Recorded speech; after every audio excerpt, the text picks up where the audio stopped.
Dogtrainer Podcast, episode 11. Today we are joined by Josh Dobe Productions. Hello. And Michelle Culp. Hi. Sit Means Sit Dog Training Akron. Here we are. How's everybody feeling? Great? Good? Pretty good.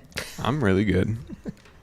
I'm okay. You had a rough morning. I had a rough morning. I had to go to the car dealership. Nobody supports Jeep of North Olmsted. They're the worst. Dodge Chrysler Jeep. Calling out. Jumping right into that 30 cancel minutes, culture. Yeah. Canceled. Wait 30 minutes for a service appointment to drop off a car and then have them just be really annoying while you're there. So we were almost late. Actually, we were late. I sent out a text last night saying, hey, I want to start by 9 o'clock. And everybody was here on time except me. And this is my house. You should see if they'll I wasn't sponsor here. your podcast. Maybe they will. Oh. Jeep of North Olmsted. I drive your vehicle every single day to work, and I use it to transport dogs in, but I still hate you. So. Thanks, but no thanks. Thanks, but no thanks. Also, it's a Tuesday. It is not a Thursday. Exciting times. Oh, I'm clipping a little bit here. Oh. I think it's a little too... It might be a little too loud. Hopefully it's louder, though. So, we've had some issues with the podcast being very quiet. That is getting fixed tonight. I will be changing the quiet ones, making them much louder via the help of Steve Perino, Compass Audio, and re-uploading them so people can listen to them. I've had people tell me that the episode with Tim Stacklich, because he's the most soft-spoken, large man in the world, that they couldn't listen to it because he talks too quiet. So I will fix it. I will make sure everybody can listen to it and that everybody's happy. Aside from that, Dobe, what's new? Still on the weight loss journey. Still cleaning out the snacks. You got to clean it out. Most people throw them away. We eat them. Yeah. I mean, I don't eat them. waste it. Yeah, exactly. I still got to eat it. I have such a hard time with that, though, when you talk about, like, you got to clean out the pantry and stuff, and it's like you got all these delicious snacks that you spent all this money on. It's like, I don't want to just throw them. Like, yeah. I don't know. That's probably the discipline side of things, though, right? Yep, exactly. So, other than that, not much. Today's the day for Cloak and Dagger's New menu. So I have to go over there right after this. It's a Good busy times. day. Very good. Michelle, what's new? I mean, not a lot. Just a lot of training dogs recently. Training lots of dogs. Mm-hmm. Okay, cool. So we're going to start jumping right into things. So, Michelle, tell us a little bit about yourself, what you do, and then we'll kind of evolve from there, I guess. Okay. I am a trainer with the Sit Means Sit Cleveland Akron franchise. And I actually just celebrated my 7-year full-time anniversary. Nice. Prior to that, I was part-time for a little bit. And with them. 7 years with them. Yes, correct. Very impressive. And we've been around, I think, in total 13 years. Mm-hmm. And prior to that 7 years, I was a client with them for about a year. Yep. And honestly, prior to that, I didn't have much experience with dogs. I was more in the horse realm. So I did a lot of owned a couple horses, trained some horses. And then I got my Bernedoodle, Cash, who almost ruined my life. Yeah. Love him to pieces now, but he was a trip. I thought it was the worst decision I ever made. I jumped like headfirst on that doodle train because of how cute they were. And you hate them now. Okay. I wouldn't say... Michelle just made a huge post the other day. It was just a doodle bashing roast. The doodles. But listen, it was more like just at least know what you're getting yourself into. Because I tried to do research. I'd like to think I'm a relatively intelligent person that can do some research, but the internet will lie to you. Obviously. But they don't, and I feel this way about any dog breed. They don't tell you the cons of potential dog breeds that you're interested in. You just see all the good stuff. It's just German Shepherds are smart. They're very loyal. The Malinois is the most intelligent breed that's ever existed. Easiest to train. Absolutely. And so it was more so just like a PSA. Hey, make sure you do like actual research. Try to find the bad things about a dog breed before you get it. Okay, so how many bad things are there about Doodle? Because here's the thing, I don't own one. It's true. I've seen a lot of like neuroticness out of Doodles, and obviously like they're like not actually like a breed. Exactly. So because of that, you'll get a lot of like, I feel like genetic defects because of the fact that they're doing all these really weird like tight line breedings and stuff. Yeah, there's a lot of variance. Yes. So like if you for the most part, if you get a golden retriever, you kind of have a general idea of what that dog is going to be like, especially if you get from like a reputable breeder. Sure. Because they're breeding for like specific type and temperament, right? Yep. Whereas with these like, you know, I would say like mixed breed mutts that are designer, there's no standard to go for. So they're just kind of like putting dogs together and hoping for the best. Sure. So I would say that there's definitely variance in the temperament of the dogs. I mean, I feel like I see a lot of resource guarding with doodles. I don't know if you guys encounter that a lot, but yeah, I would say not like super extreme resource guarding, but like definitely like little snarky. I got a sock and like I'm really frantic and try to keep things away from it and stuff. Yeah, like just little asshole behaviors for exactly. Sure. Yeah, and I would say that the coat textures are the biggest like myth. Yeah, the non-shedding hypoallergenic thing that goes around. Elaborate. They're not non-shedding. Okay. They still shed. Yeah. I mean, think about it. You can't breed a fully shedding breed with a non-shedding breed and magically they just don't shed anymore. They still shed. Point. They still shed. Yeah. They just have a hair texture that you don't see it on your floor. It just turns into mats on their body. So that's a good point. Yeah. It's a lot of grooming.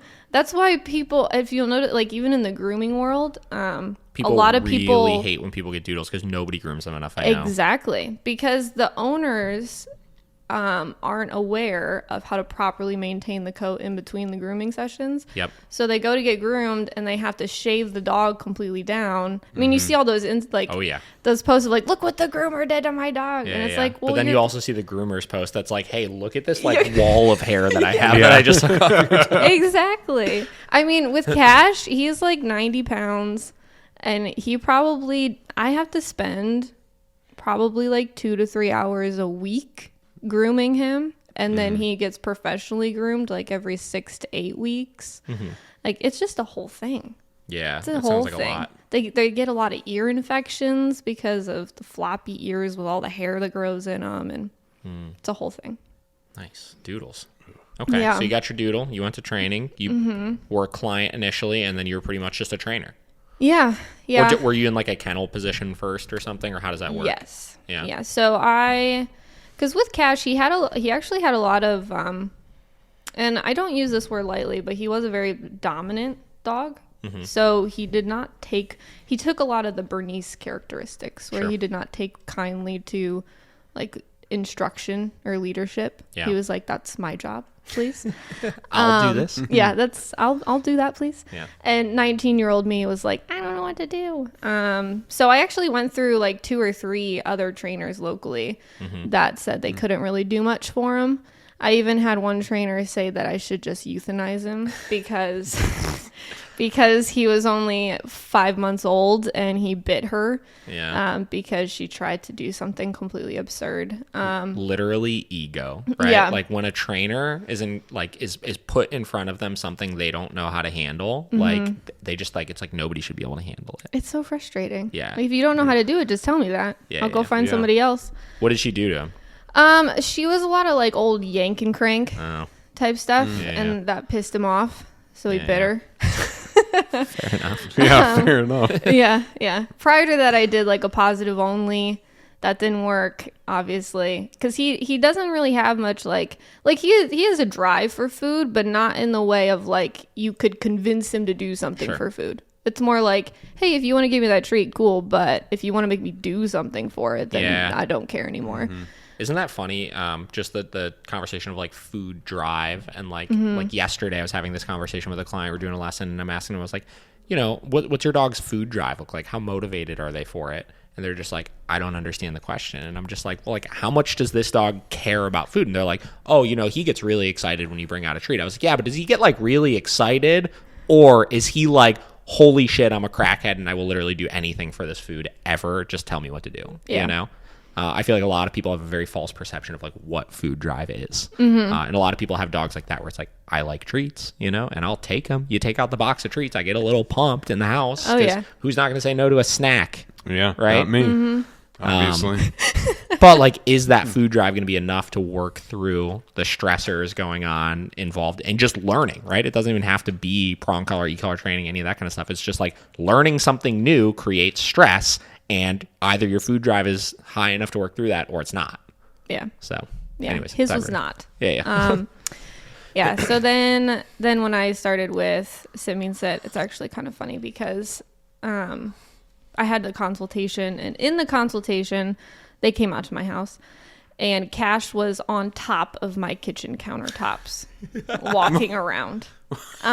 Because you couldn't tell him to do anything. No. If you tried to tell, like in that scenario, if I would have grabbed him and tried to pull him down, he would just bite me. Yeah. In like a very serious way. It wasn't like that playful, like mouthy, like, oh, this is annoying. Like he would bite you. Yeah. And so I started working with them, and I mean, I look at him now and he's like an invaluable piece of what I use to train these days as far as his temperament goes and everything like that. I use him in a lot of my puppy classes. He's like my referee during socialization time and everything. But yeah, and I think back to that trainer that told me to euthanize him, and I'm like, man, he's such a great dog now. Yeah. What a shame that would have been. For sure. So I'm glad I kept looking. But yeah, and then after being a client with him for about a year or so, that's when I kind of stuck my foot in the door. And I started out as a kennel tech, taking care of dogs that we boarded and board and trains. And then I just kept pestering Paul, the owner, to teach me how to train dogs. And then he said no a couple times, and so I just kept asking him. Yeah. Being annoying. How did you get your foot in the door from the standpoint of like, were you asking them? Did they just have an opening you applied for? Or how did that work? I had just moved back. I moved to Pennsylvania for a period, and I had just moved back. And my mom said, hey, you're really good with dogs. You should see if you can get hired at Sit Means Sit, where we had Cash trained. And I was like, maybe.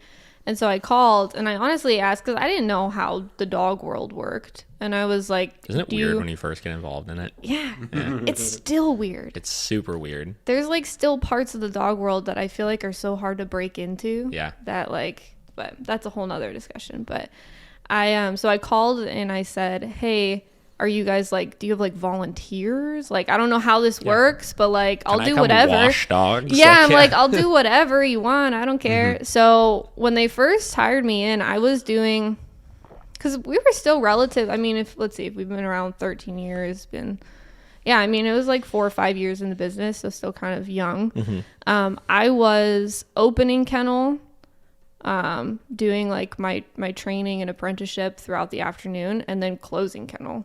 So I was there for like 12, 14 hour days, busting my ass trying to like be like, hey, I want to do this. Nobody cares. Yeah. Work harder. Exactly. Yeah. There it is. Yeah, there it is. Yeah. Big advocate for work ethic. You can do whatever you want, kids, as long as you work hard.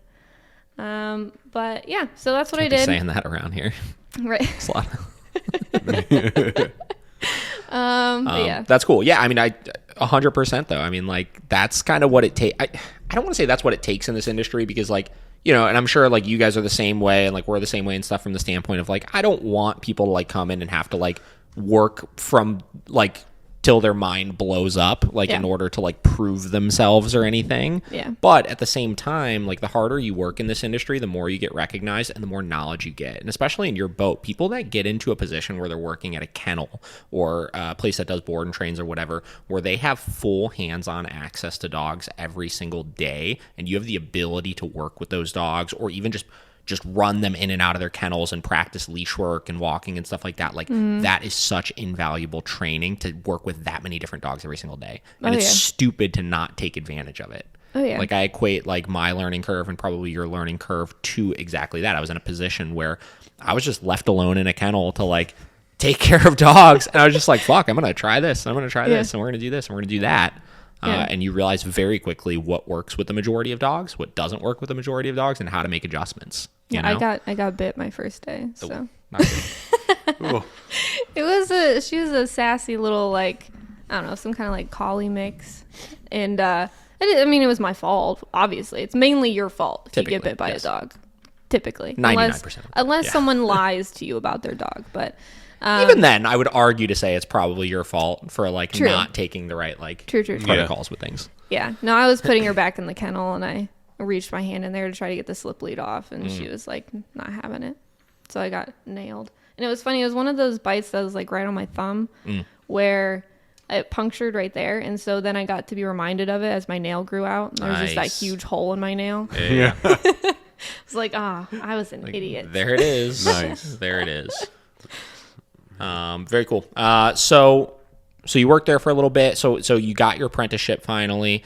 And was that apprenticeship still just kind of like you're opening and closing, and like in the middle of the day you were saying you're kind of learning and stuff? Or Yeah, it was very much like you can hang around and watch as much as you want type thing. So there wasn't, I mean, there's definitely dedicated time, but spent with me. But for the most part in the beginning stages, it was like you can take advantage of as much as you want. Yep. So if you want to come and watch and observe and deal with dogs, do it. But and then as it got a little bit more serious, a couple months in or so, then we started taking more dedicated time where I was actually like handling more dogs and doing things like that. did you have to go out to the school? Don't they have a school or something? They do. Yeah, there's a Sit Means Sit school in Las Vegas. And it's a requirement to be able to open a franchise, but Gotcha. it's not a requirement to work at one. So if you're an owner, you have to go there. That makes sense. If I wanted to, I could go, but you're not required to. And Paul at this franchise, he doesn't generally send his trainers through. He just trains them all under him. So you kind of do an apprenticeship under him. I'm sure he has his own kind of variations on things and stuff he wants to get across to his trainers, which I think is really cool. Yeah. Awesome.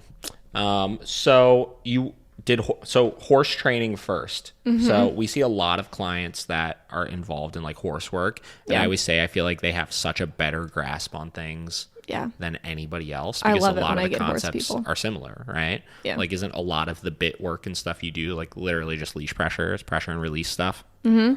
That's very I cool. love it when I get clients that have experience with horses, because they also have a different mentality where they don't baby their dogs That's a good point because too. they understand animals. And especially when you have like a horse, it's like this, like 1,500, 1,600 pound animal, like can literally kill me like effortlessly right now. Yeah. So I have to have a different respect for it Oh, kind yeah. of thing. Yeah, absolutely. And so, but yeah, they definitely understand body language, all of that type of stuff for sure. Yeah. That is another great thing that I feel like comes out of it.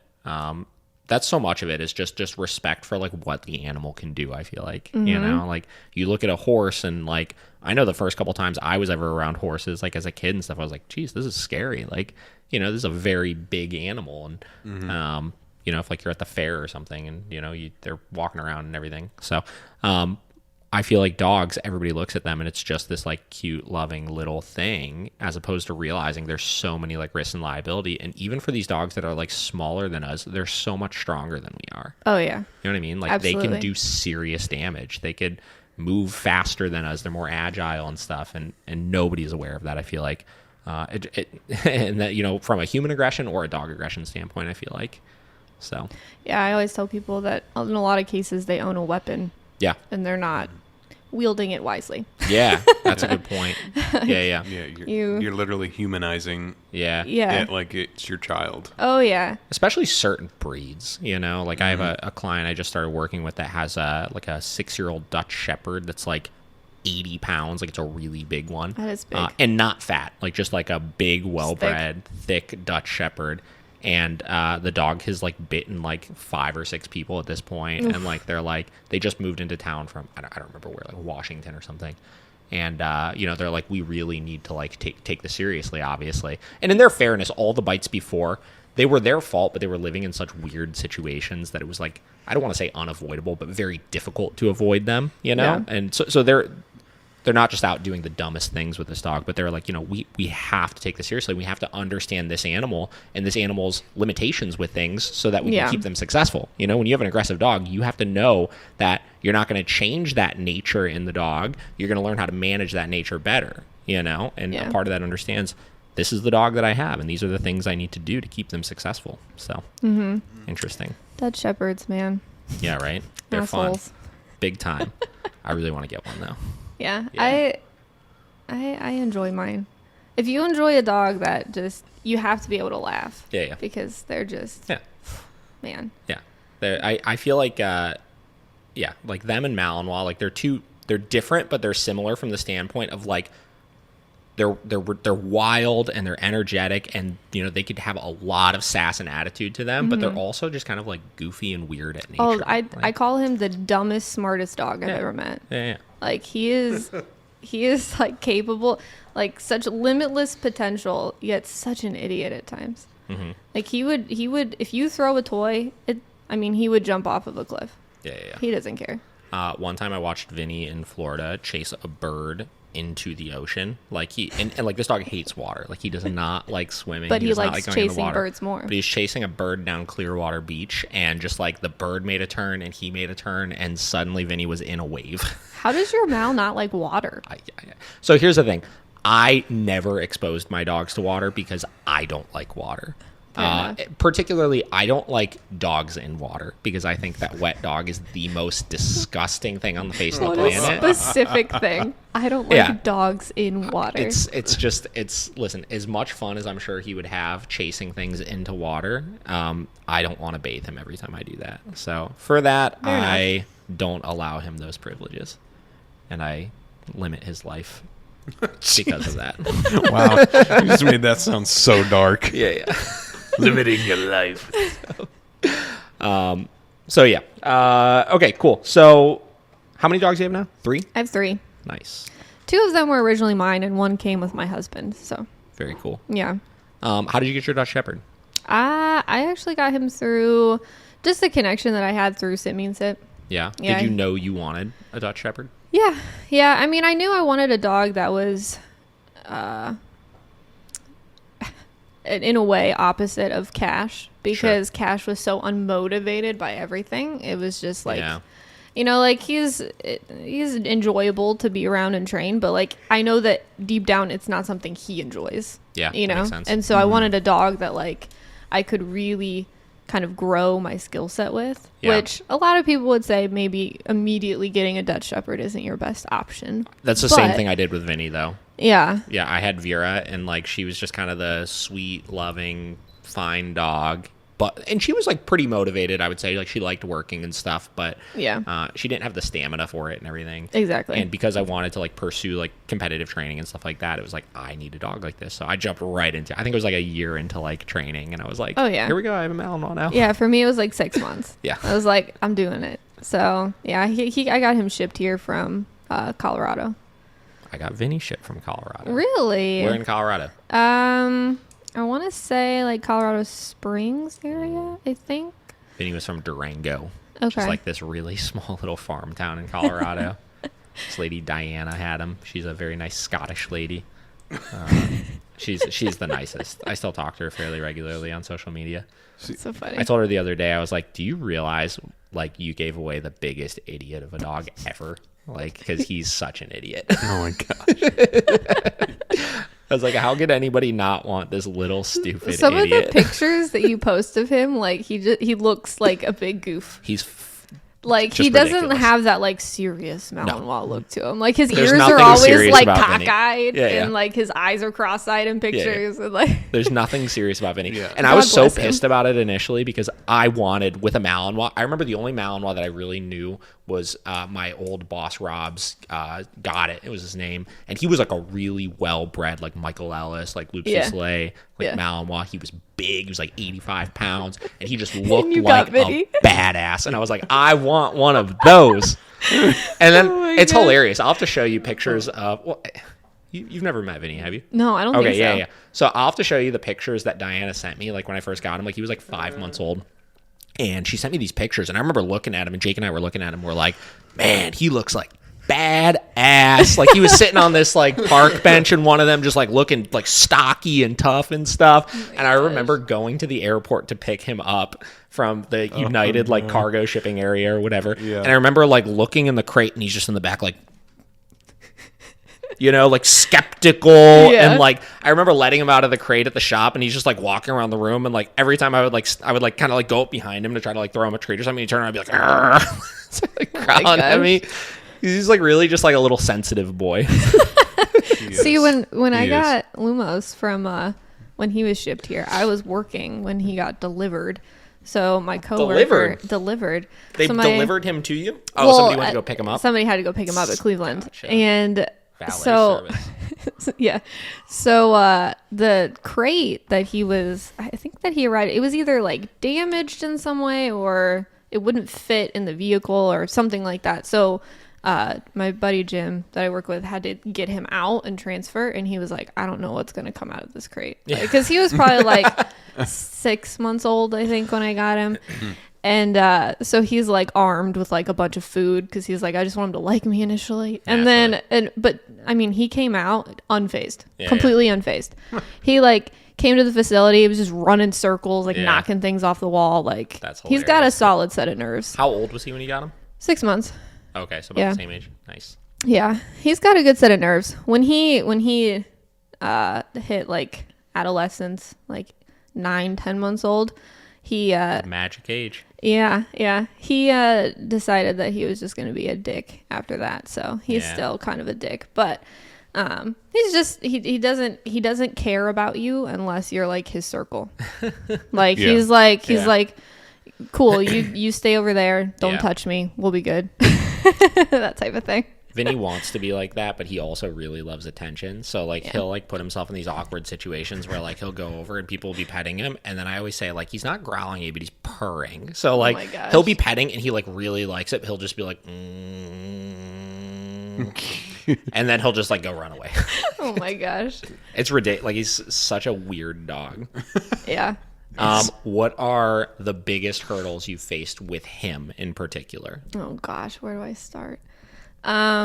He's truly like a forward aggressive dog. Sure. So he we had some struggles as we grew together. I've probably learned the most from him, I would say, from any other dog that I've worked with, because he taught me a lot about finesse and how to create a relationship based on mutual respect. And a lot about, because there's in the balanced training world, such a broad statement, there's a lot of subcategories of that. And I think initially you're faced with that concept of like the dominance training and the alpha and the, like all of that kind of thing, very harsh. Yeah. And I think that he's a very clear example of there's dogs that maybe you can get away with that with, but there's dogs that you will not. Yeah. Right. So, if I came at training Lumos as this like fight to be alpha, Sure. it's not going to work. Yeah. So for him, it was about taking that level of drive that he had and that motivation he had and creating, productive ways for that to be channeled, through like engagement and play and making yourself relevant and important to the dog and making yourself valuable. Because for him, like he didn't need me. Yeah. You know what I mean? He's Sure. like, I can deal with all this stuff myself. Yeah. And so it was a lot about, creating a relationship with him where he enjoys me, and I think that was the big turning point for us. Like, there's definitely respect necessary, and I would say my dog definitely. It's not what people think of when you say it, though. You know? I totally get what you're saying. Yeah. And so, because for him, when he hit that, and I knew that, the lines that he came from were, not questionable, but very intense dogs. Yep. So, like, his grandfather, particularly, I know the most about. He was originally a police canine that got dishonorably discharged because he had a habit of turning on the canine officers on the job because he had to be owned and handled by a very specific person. Yeah. Again, that respect thing of like, okay, you see me, I see you. Yeah. We're a team. And so if you didn't have that type of assertiveness or air about you, or you didn't earn that from him, he was like, well, then I'll just bite you if you don't let me bite the bad guy. You know what I mean? Well, especially when you look at like how some of these like police canines just like manhandle these canines. Oh yeah. Like you see videos of like they'll send a dog on a bite, and it's like whether how they're getting the dog to get off of the bite or whether how they're like restraining the dog from going on the bite, and it's just you see this dog just jacked up in drive, and you see them just like all over them and grabbing them and pulling them back and stuff. And you got to figure, like you were saying, like the genetic lines of these dogs, like, so I think what I get about what you're saying is like confidence, particularly in working breeds, is such a different animal that people don't understand, right? When you have a dog that's as confident and as environmentally stable as a lot of these dogs are, and have that genetic drive to bite and grab a hold and control things with their mouth, Oh yeah. it doesn't go away, right? No. To this day, again, like I could pretty much do whatever I want to Vinny, but like if I try to restrain him or grab him and give him a big old bear hug or any of those types of things, like he's not biting me, obviously, because we have that mutual respect established, but he'll turn around and give me some fucking attitude. Oh, yeah. You know what I mean? Oh, yeah. Well, you saw, I don't know if you saw my Facebook post, how proud I was that I finally picked up Lumos after 7 years of owning him. Yeah. And he only tried to bite me 3 times. Yeah. But yeah, he's, and like you said, like in those moments, it's not like he's like trying to attack me. No. But he's making it very clear. What if it were somebody, but the thing is, if it was someone else, you have that relationship with him, right? Yeah. They have that kind of control and that hold back because they like us, right? And they enjoy being around. And because, listen, there is that degree of respect, right? Yeah. They do know ultimately we are in charge. But like you were saying, from the alpha standpoint, it's not like you're going to be fucking alpha rolling these dogs and getting them to submit to you and stuff. No. I don't know if Vinny's ever submitted to me in his life. Yeah. No. You know? No. Well, and even with Lumos, like, yeah, I guess like he's very handler selective. Sure. And I guess you could say that the same way about, you know, his bloodlines and stuff. But so even to this day, like there's a lot of people, like if you tried to work him, he's going to come up on you. You know, he's not going to have it. There's select few people that could work him successfully because either they've known him since he was a wee babe, you know, and they've kind of developed that rapport with him, or they have that, you know, the skill level, I would say, because he can recognize is real. He can tell. He can tell if you know what you're doing or if you don't. Yep. So. For sure. I mean, and you know, it's understanding working with those types of breeds where like you can't just be hammering on them, you know, like, because if you try to do that as a new person, they're going to turn, they're going to try to be like, yo, what the fuck? You're going to correct me like that? You know? Yeah. Yeah. And I think that's a learning curve especially when you use different training tools with those dogs, because you can agitate very easily and you can almost escalate the situation rather than de-escalate. Yep. Whereas when you have a dog that doesn't have as much of that confrontational drive, you may not run into that as much. You can get away with that a lot more. Yeah. I think, you know, that goes into the conversation of like the tools that we're using, how they're really just an extension of what we're already doing, right? So like with a dog like that, like unless I already know that I've established the relationship through just like, I don't want to say like attrition, but just like working them through a lot of the nonsense without the need of corrections. Like just showing them that, like you were saying, real recognizes real. Like, I know what you're all about, but you're going to realize what I'm all about from the standpoint of like, it's just not going to faze me and whatever that looks like. You know what I mean? Exactly. And you're going to have that confidence to be able to work through it and understand that and understand the dog to the point where they realize, okay, cool. All my typical antics aren't working on this person, right? And we've understand and established some degree of a relationship through general communication and stuff, then you could implement those tools in a more effective manner where the dog already understands you as a person, right? And that's where when you're working with aggressive dogs and stuff in general, I'm sure you see this all the time, that's why that transition from person to person is so difficult. It's not just about the e-collar. The person can do the exact same shit you're doing with the dog and correct with the same timing and give the commands in the exact same way, but until they have that relationship established with the dog where the dog understands them as a person, that tool is going to do you absolutely no good. Oh yeah, absolutely. And that's why it can be very amusing when people are like assuming that you choose different training tools because you have a lack of experience training a dog or a lack of knowledge training a dog. Yeah, that's a good point. You know, like, oh, you train with e-collars because you're lazy and you can't do it any other way. It's like, no, to me, it's like my ultimate goal for a dog is as much freedom as they can possibly get in the safest way possible. Yep. And to me, that's an e-collar. Yeah, 100%. Absolutely. So, okay, so obviously Sit Means Sit is a very e-collar heavy training program. So as far as you use them with all of the dogs that you work with, just like we do. What was like kind of did you know a lot about e-collars and stuff before starting training there? I had no idea. Even when I was a client, I didn't really have any experience with e-collars. What was your opinion on all of that kind of stuff? As it was very neutral. I didn't have a negative connotation of Ecollars. Mm-hmm. But also growing up, all of our dogs that we had, that my parents owned when we were young, they were never fur babies. Sure. So my parents were it's a dog, and so we used prong collars. We used, those different types of training tools, but we didn't have much experience with e-collars. Did you have a lot of dogs growing up?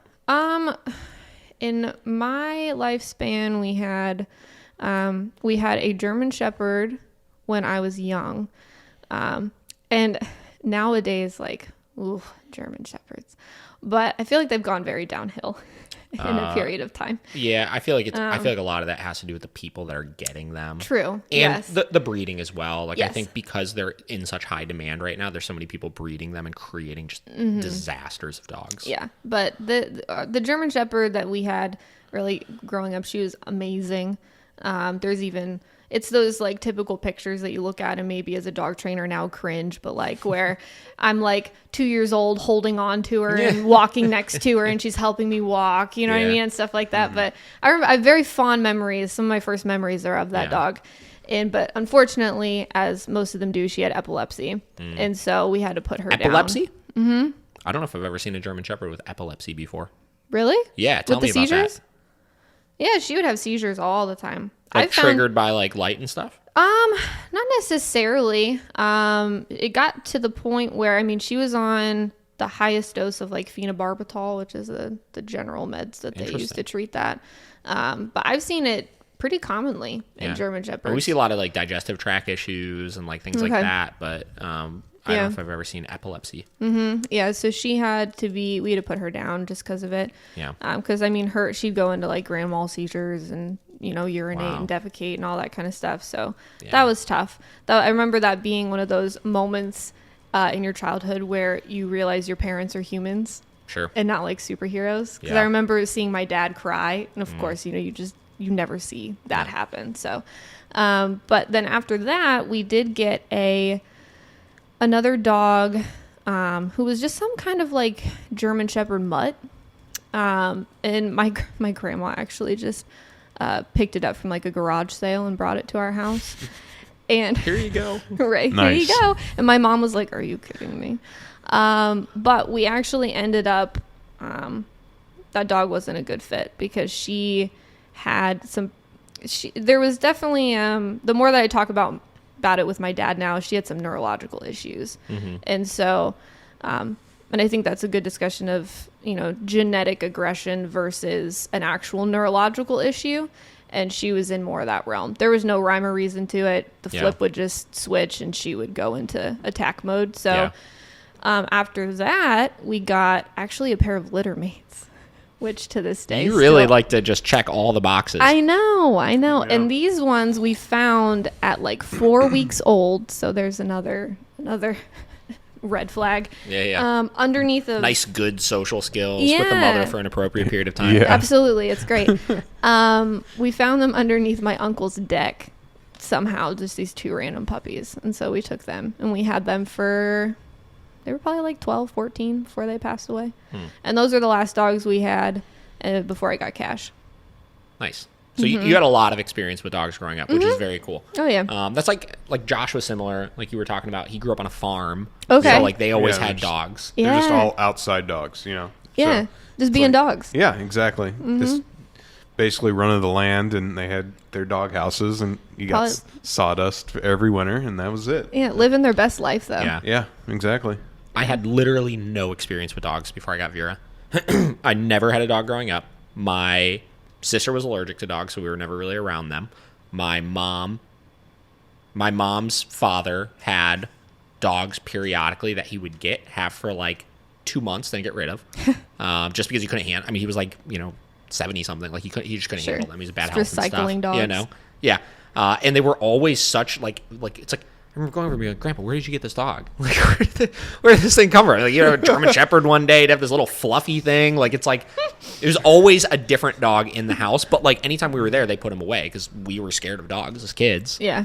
And my dad had a family dog growing up that was 15 years old that his mom just cooked breakfast every single morning for and would just give the food, anything that they ate, that dog ate. Why Right? do It was like those that dogs kind of always dog. live the longest? They really Ridiculous. do. They do, Nutrients. though. I don't know. My grandparents were the Crazy. same way with their dogs. Like, they just feed her anything and everything, and all of their dogs have lived to like 16 years old. My dad tells this really funny story about this dog where he's a big bar guy. He likes going to the bar, whatever. So do I. It's fine. So he tells a story about like he came home one day and he was at the bar. He's all fucked up and stuff, and he knew that there was like leftover like stuffed cabbage or something in the fridge. And he gets home and the stuffed cabbage is in the dog's bowl on the floor. For the dog. Oh my And he God. goes over and he's like, he's all drunk and stuff, and he just picks it up and starts eating. Oh my gosh. Oh my goodness. So, special kind of relationship with the dog. Very Yeah. special, very special. This is a random fact, and it's actually about a cat, not a dog. But the Guinness World Record oldest cat, he was like 40. Yeah, cats live long Yeah. as shit, though. But- Cats They do. live a lot longer than dogs do. But do. the guy literally feeds the cat the same stuff, like the same breakfast Yeah. every day. It's like bacon, eggs, like toast, and coffee. The cat drinks coffee, and like he's like, I've been feeding this cat this for like 25 years, and it's just It's Yeah. just Just ridiculous. working. It's like people that smoke like 5 packs a day and live till they're like 95. That's it. I'm Freaking like- bourbon and smoke cigarettes. Yeah. I'm like, how are you doing this? Genetics, When man. you- Some Yeah. people Yeah. can just, Yeah. I don't know, you pickle the insides and it doesn't wither away, right? Right, right. I'm going to start feeding my dogs just vinegar every morning. Oh my gosh. Straight. Well, it's Chug like- it up. Wasn't that like a trend with humans to drink apple cider vinegar think all it the still time? is. And then they were like, actually, that's going to rot your esophagus, so you probably Yeah. shouldn't do that. Yeah. Over the summer, Kate and I went to northern Michigan, the Upper Peninsula, and we went to this we were bar hopping out there, all the breweries and stuff they have, and we went to this it was a kombucha brewery. Oh gosh. And listen, I'm not a kombucha fan really, but we were like, fuck it, we'll check it out, we'll see what it's all about. So we go in, and they had this shot called the fucking fire breather or whatever the hell it was called. And it was like $13 or $14 or something. We're like, all right, we'll take that. Or it wasn't even a shot. It was just marked as a beverage. And it comes out and it's like this little thing like this big. And it's apple cider vinegar with 3 different spices in it. Are you serious? And I was like, you really just charged me $13 for this? And then the guy gives us the whole spiel and he brings it out. He's like, this is really good for this. And then if you have kidney failure, it'll solve that. my And gosh. then if you, Oh. have diabetes, you'll no longer have that anymore. Blah, blah, blah. It's just ridiculous. They'll bring your grandma all of- back from the dead. Yes. Yeah. It was just pure insanity. I wish I was a kombucha person. I've Yeah. tried, but I just can't. There's been a couple can't. flavors of it that I kind of got into. I've drank it a few times in the last year, I feel like, when I'm in my kicks of I'm not drinking alcohol right now because I need something else to consume, and it's super low calorie. So Yeah, I don't know. I think it's because they make them sound so delicious. Yeah. Their names, Yeah. and then you get it, and you're like, oh, it's a little sour, and It's like every 6 months I buy a bottle of it. Because I'm like, Yeah. maybe now. yeah. Maybe now. And have you ever seen how they make it? Yeah. You got to Dude. skim the bacteria thing off the top. Yeah. I'm like, oh. So when we moved Anna to Columbus to Yeah. train down there Yeah, at Columbus location. Do you remember this? Yeah. No, you want to So Anna used to work for us. She was brewing kombucha in her closet. We're helping her move, and we're pulling stuff out, and we see this jug all the way in the back, and it was one of those big ass jugs you put pennies in, Yeah. And we pull it out, and I think we all almost just vomited everywhere. We look at it, and it just looked like a combination of the water that's probably stuck at the bottom of your planters. That's just been sitting there all summer long, mixed with just piss and mushrooms. It's so weird to me that that's a living organism. Yeah, I know. I have an existential crisis every time I think about it. Yeah. And we were like, what the fuck is this? And she's like, it's kombucha. It's kombucha. Do you know what happened It's to those? oh, okay. What happened to what? Do you know what happened to those? To those? Yeah, to those jugs. I don't know. I can tell you. Oh. I found them. That was a very So- leading question. Yeah. So when Devin moved up to Lyndhurst, because her and Santhi moved into Jake's Yeah. old house. So there's this, like, in the basement, there's this closet where there's a bunch of random stuff or whatever. And when we were Another moving closet. out, I looked up. It's like the Goonies. Is Yeah. there an Right. animal? Is there a Yeah. creature down there? Yeah, I just looked at, and then there those jugs were. Why were they there? I don't know, but Did they Jake were. take them? Because Jake was the one that was like, "Yo, this is the weirdest shit Yeah. ever." But he probably took them. Yeah, yeah. Well, and he left them there. So, and they're probably still there because that landlord never like checks up on anything. So those kombuchas are still Still a brewing. a brewing, God. dude. I was like, "What is this?" Ugh. It was the most repulsive looking thing ever. Yeah. Pretty gross looking. Well, Okay. Yeah. Everyone's like, "Wow, we have to turn this one on. This is gross." All right. Back to dogs here. Oh, yeah. Before we go on, so Lumos, Yes. right? So you got him when you said like 6 months into training. When you started Yeah. training. Yeah, I was pretty new. Okay, so like, I mean, what a heck of a dog to like. Mm-hmm. So you literally have grown with that dog. Yeah. You know, throughout this. So I mean, how beneficial was it to have a dog like that while you're learning how to train? Like, do you feel like you got something more because you had such a difficult dog to like work with? Yeah, I think that it gave me not only the level of skill and experience that I attribute a lot of that to him at this point, but it also gave me a sense of like relatability with Yeah. clients, because there's very little, I would say, that people could experience with their pet dog that I haven't experienced with that dog. Yeah, exactly. And so I think that while maybe I could have made a better choice in not getting a Dutch Shepherd right out of the gate, I don't regret it. And I think Yeah. that I think it's a good thing that I was very serious about this being a career, because had I Yeah. gotten a dog like that and then dipped out, Yeah. I think that could have been, Serious problem. Because a A lot bit. of people do that. Yeah. You know? yeah. Even, I mean, clients that like we get clients and that have Malinois and Dutch Shepards and things like that, and, you know, high drive working German Shepherds, and, you know, they get them with this expectation of they're going to do all these things and they're going to train them all the time and this and that, but they have other careers, you know? Exactly. Just like I look at right now, with as much as I work, like, I don't come home and work with Vinny all the time, you know? Like, and luckily, you know, Kate does a lot with him. She's here with him all day and very good with him and stuff. So he gets the stimulation he needs. But if you were dependent on me to provide that, like, it would not go over well, right? Like, Yeah. I think the two biggest, because same deal. Like I said, I got Vinny like right around a year into training dogs, and my skill set was very low at the time. And I think the two things he taught me were unbelievable fucking patience was the first thing.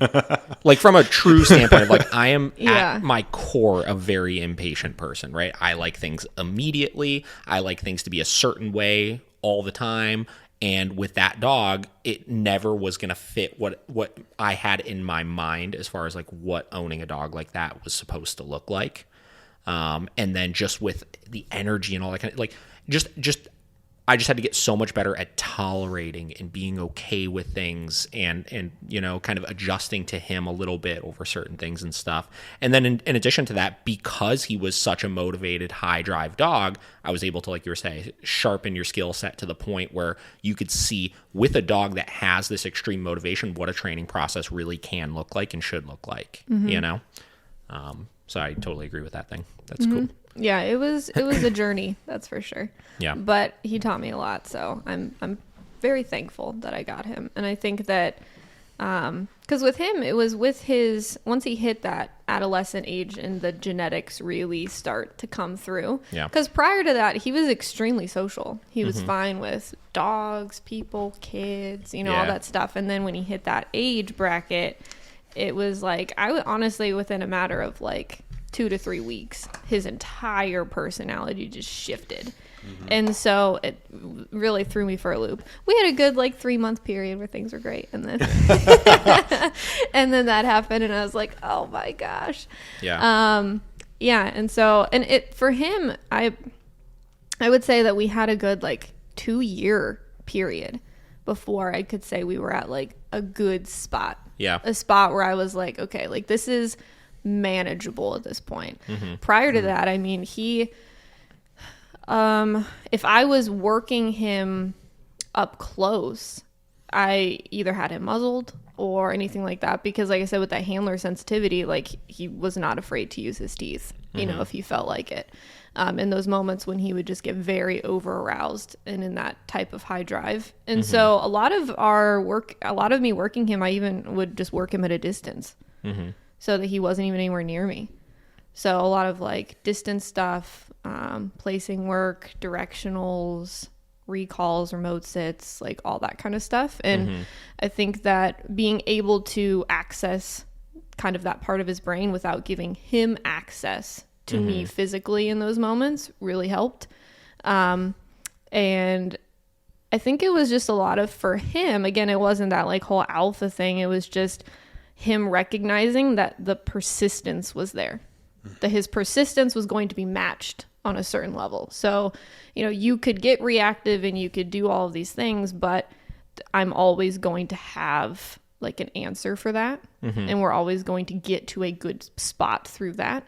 And I think just that persistence of following through and making sure that we were constantly working on things over time, he was like, okay, all right. I can vibe with this. Sure. Yeah. I can get behind that. Well, it's interesting to that point. There's a lot of ways that you can, quote unquote, like fight the fight that you need to fight with a dog. Like when they, you know, like you were saying, like you would utilize muzzles or distance work or things like that. So you could still get your point across and work through the nonsense, but do it in like a safe manner. Oh yeah. You know? Absolutely. And that's all a part of like being a trainer and being skilled to know to do those things. Oh yeah. You know? Well, and that's where I like with him, he made me have to like get creative. Sure. Be like, what can I do? So let me ask you this. So you got him like 6 months into training. Like in my boat, I got Vinny about a year into training. What things do you think that, knowing what you know now, you could have went back and either done more efficiently, or like, do you think that like your newness in training caused you to have to learn with him, where now you could have sidestepped some of those things? Yeah, obviously. Because I think there's definitely places with Vinny that I for sure screwed shit up or could have done things better and stuff. Oh yeah. I think that I could have, knowing what I know now, and I think that this goes for anybody getting like a really high drive working dog. Because like I always tell people, I'm like, you could read on the internet and watch videos and even be around these dogs, but you will never truly understand what it's like to own one until you just do it. And so I think that for part of it is that having that expectation in my mind of what he could become. Sure. Right. So I think that when I first got him, it was like, you know, that honeymoon phase of like, oh man, I have this dog who's like super athletic and super intelligent and wants to do stuff all the time. And I think that all of my training was geared in a way for just high level obedience and work like that. Whereas obviously now when you're dealing with a dog that can have such intensity, you go about your training even on a obedience side with more that behavioral aspect to it, if that makes sense. So I think that I would have worked more on being able to manage the state of arousal that he was in much more properly. So because when you have a friendly dog that goes into a high state of arousal, there's not necessarily, other than, you know, they knock somebody over because they're excited or, you know, things like that. But when you have a dog with that level of intensity that can have negative intentions, I guess you could say. Yeah. When they go into that high state of arousal, they can cause a lot of damage. And so I think that whether it's happy or it's negative, even with a lot of my client dogs, I look at it so much differently now. You know, this state of mind is unhealthy. Yep. And so we have to be able to manage that. And that doesn't mean that your dog can't go into those states. Yep. But you must be able to control it. And so I think that that's one thing I would do very differently is be able to recognize that a little bit more. Yep. So that when he hit that shift, it wasn't nearly as difficult to manage or control. Yeah. I talk about with clients a lot like you were just talking about, whether it's, you know, the dog is happy or scared or excited or scared, I should say, how much those spikes in arousal can go and swing the other direction very, very quickly, right? yeah. So a lot of people will look at a dog that gets, let's take a dog that has aggression issues towards strangers, right? And they get really scared when somebody new comes into the house and react or whatever, right? And then let's take that same dog, and 9 out of 10 times when the owner comes home or when somebody they like comes over, it's the polar opposite where they're uncontrollably excited. Oh, yeah. Right. And in that state of mind. And I always say with my dogs or with any dogs that I work with that have behavioral issues, the goal is and should always be to make the exciting things a little less exciting and the scary things a little bit less scary, and to find that balance somewhere in the middle with it. Right. Yep. Because if you're only ever tackling that fearful side of the equation, right, you're still going to have the arousal, which can switch to that on a dime. You're never going to do away with it. Lack right? of self-control is lack of self-control. Yep. It doesn't matter what it's presenting itself as.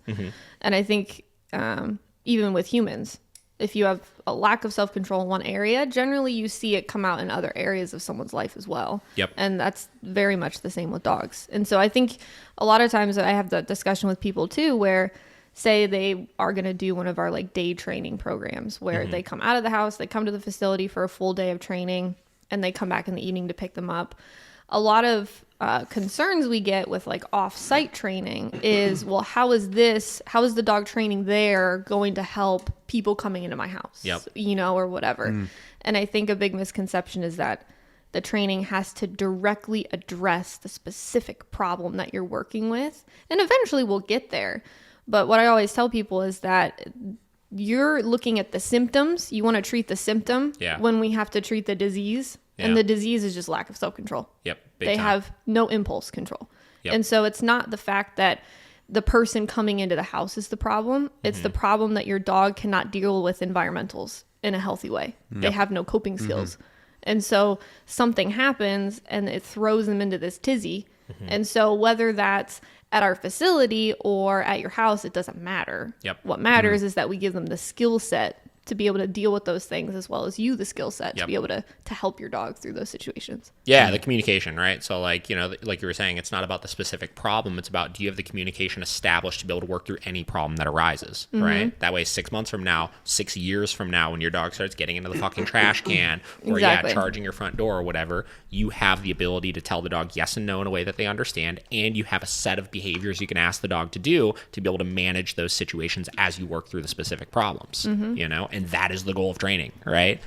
So, okay, so with your day training that you guys do, how do you guys structure that, and what is the goal of it? Because I look at, something like a board and train or whatever, and, there is truth to the idea that the board and train isn't going to solve the issues at home. It's all of the follow-up support to do it, and the board and train is just to teach the skills. Exactly. Right? So are you kind of treating the day training the same way, where you're teaching the skills throughout that, and then you guys have a way to then just shift that to the owner? Yeah, so all of our programs are structured that we have a varying number of weeks that they can pick from, basically, and or that we suggest. And their dog comes and they're learning the skill set for the day that they're with us, and with a professional, and they get the added social aspect. We do, for dogs that it's appropriate for, we'll do some actual socialization interaction for them. A lot of like group walks outside, different things like that. So, and then in the evenings, we do all of the lessons for the send homes. So people come back to pick up their dogs. We teach them what we did that day. So you do a lesson at the end of all of those. Yeah. Gotcha. So at home, they have like what they need to be working on. And once they've completed however many weeks of their day trains, we do in-home follow-ups. So, and those lessons can be utilized other locations as well. So at your house, park, pet store, whatever you want to do. And we give them access to group classes. Yep. So they can come do that. The reason, because we used to do board and trains. Yep. We just stopped doing that actually last year. And the reason why we stopped, the biggest reason was we felt like, because we used to do private lessons, we had a day train, and then we had our board and trains. And we found that the day train could give the same results. Kind of seems like the best of both worlds. Where you have the flexibility to be able to train the dog and work with the dog and experiment with these different behaviors, but then you're every single time passing the torch as opposed to just overwhelming them with information all at the end of it. Exactly. Which I think a lot of board and trains fall into that trap of. Oh, yeah. And so I found that, your board and train brought the dog to a very high proficiency level, but you're sending it home with an owner who has 100% just drowned in information for the last hour and a half. Like And how they much, had- like when you do a send home, like how much information is the owner actually you can retaining just over see the like course the of that? deer in the headlights, Yeah. especially with like severe behavioral cases and things like that, where Yes. it's like, you have no idea what I just said. For sure. And so instead of doing like the dogs at 100%, the owners at 25%, by the time we see them again for a follow-up, they're both at 15%. Yeah. It was like, okay, so we do the first day train, we get the dog to 25%, the owner's there, and throughout the week, maybe they drop to 20. Because it's such a more digestible amount of information. Yeah. And so they have like their specific things that they need to do throughout that week instead of like, here's your fully brand new all around trained dog. Yes. Have fun, So So do you guys ever do things like 2 days or 3 days? Because that is awesome. Do you ever run into the trap of like that one day that the dog is with you is not enough to get the point across of whatever it is that you're working on in that, and you can't really pass the torch yet? no. Okay. No, honestly, I don't think, I'm not saying that couldn't happen. I Sure. totally understand where you're coming from. Yeah. But I don't think so. Okay. Not that I've experienced yet. Yep. Knock on wood. But Well, I guess no. even like with a one-on-one, like we rarely ever hit a point at the end of the one-on-one where it's like, there's nothing new to work on. We're not done with this yet. Exactly. Like, there's always something, even if that behavior is not finished yet. Yeah. There's always a form of it you could have them be worked. Exactly. That makes sense. Yeah, Okay. and I think that because generally what we're doing when we break things up is like we have different obedience commands that we're working on for those days, but it's also a lot of times just getting the dog to understand the language of the e-collar. Because for you guys, you do prong work first. Yeah, correct? yeah, we've talked and about this a then little bit. you bring in the e-collar after, or because we go right into just e-collar day one. So it depends on the dog, and it depends on the program. Okay. So Okay. like our board and train programs, the one thing that I really like about the board and train program is I'm able to really take my time with certain behaviors a little bit more, which is so like we do initially before we even do the prong collar stuff, we'll spend almost an entire week just doing like food training if the dog is motivated enough for it. If not, we'll just do prong while we're developing the dog's food drive. Sure. And usually that's the first week. Second week we'll start layering in the e-collar, but at virtually an unnoticeable, like the dog is probably not even actually feeling it, like Sure. levels. And then usually weeks 3 and 4, we're then like really proofing the understanding of the e-collar. Okay. But in one-on-ones, usually we'll do first session with just prong collar, but we pretty much jump right into e-collar after that. Yeah. Unless the dog is like that anomaly of like super food motivated, and we're able to spend Sure. maybe 2 sessions establishing that. Yeah. But we used to do a lot of like when we did shorter board and trains and stuff, it used to be jumping right into e-collar. Mm-hmm. So Yeah, because what's your shortest board and train now? 4 weeks. 4 weeks. Yeah, That's a long time. it is. Ours were never that long. Yeah. We used to do 3 weeks. In 3 weeks, I found was good for like 90% of dogs with the way that I like to train. We just kept finding that one, they would either end like right on the dot at 3 weeks, like looking really good, or we would have those like 10% of dogs that we really wanted that extra week to be able to just proof things. Sure. You know? Sure. But So- you with your board and trains though, you have like a limited amount of follow up that comes afterwards, right? A year of follow up. Okay. And they're like once a month, is that what I saw online? Yeah. Yeah. So Okay. we do a 3-hour-long send home lesson. We do a 1 week check-in. That's about an hour to an hour and a half. And then, typically we advertise as a year of follow-up sessions. That's typically once a month. Okay. A lot of times, depending on the owner, depending on the dog, we'll meet with them for the next like 3 weeks and, use up like 3 of those sessions and then start the once a month for the remainder of it. Okay. But like we were talking about, the overwhelming the dog, or not the dog, overwhelming the owner with information is just such a problem I see over and over again. And we realized very early on when we used to try to follow a lot of the industry standards for board and trains of like, you do your 2 or 3 hour long send home lesson and then you do your check-in a week later and then that's Yeah. it. And it's just kind of like, are you fucking kidding me? Yeah. Like, you're not turning an owner into a disciplined handler in 2 weeks. It's Exactly. just so unrealistic. Oh, you yeah. know? And that's why we really enjoy the Yep. the kind of structure of the day trains, because now it also gives me time to kind of understand the proficiency and the handling skills of the owner too. Yeah. And I have a more consistent, because you probably run into it as well, where there's just a lot of people that they do a board and train because it kind of reads as if it's less work quick required fix. on their part. Yeah. And so you send the dog home, you maybe have like your one follow-up scheduled so they can't get out of it, but then after Yeah. that you never see They're them gone. again. They're Yeah, for gone. sure. And so it's like with a day train, I'm guaranteed like 3 to 7 times That you're that gonna I see am them. gonna see them. For you sure. know, so the odds of the success drastically increase at that point, in my opinion. Yeah. Yeah, I think it's awesome. I think the key is just providing the support for the owner, you know, and providing enough of it. You know, I would say the best clients that we have are the ones that come in for the board. And here's the thing, we don't really charge extra for those extra follow-up sessions. And I always tell everybody, if you're committed to the process, I'll do as many fucking follow-ups as you want. Yeah. Like, I have plenty of people that used up 12 follow-ups and Yeah. still want to do more, you know? And those are the ones that are out there extremely successful with their dogs, you Oh, know? yeah. So I think that, you know, no matter what, you can't force somebody to care about that training process. Like, you could beg them to come in and do lessons all day long and this and that, but if they're not going to do it, they're not going to do it. Yeah. That's so- another reason to segue into consultations, because I know you wanted to touch on that at some point. That's another reason I enjoy doing in-person consultations, because it's as much they're interviewing us as I'm kind of interviewing Sure. them. Getting a read for the person. Yeah, yeah, and making sure that we set up very realistic expectations, not only for their dog, because, you know, some people show up with, you know, a nervy German Shepherd and wanted to act like a golden retriever, and Yep. you kind of have to talk them through. That's Yeah. not necessarily realistic, but Yep. we can get you to a good spot, and being able to understand them and what they're willing and capable of committing to the training, to make sure that we can have the most success as possible. Yeah. Yeah, for sure. Okay, so yes, so diving into that here. So you guys do in-person consultations here with things. And so explain to me the importance here, jumping into now like kind of a businessy side of things here. Sure. Explain to me the importance of sales and dog training, first off.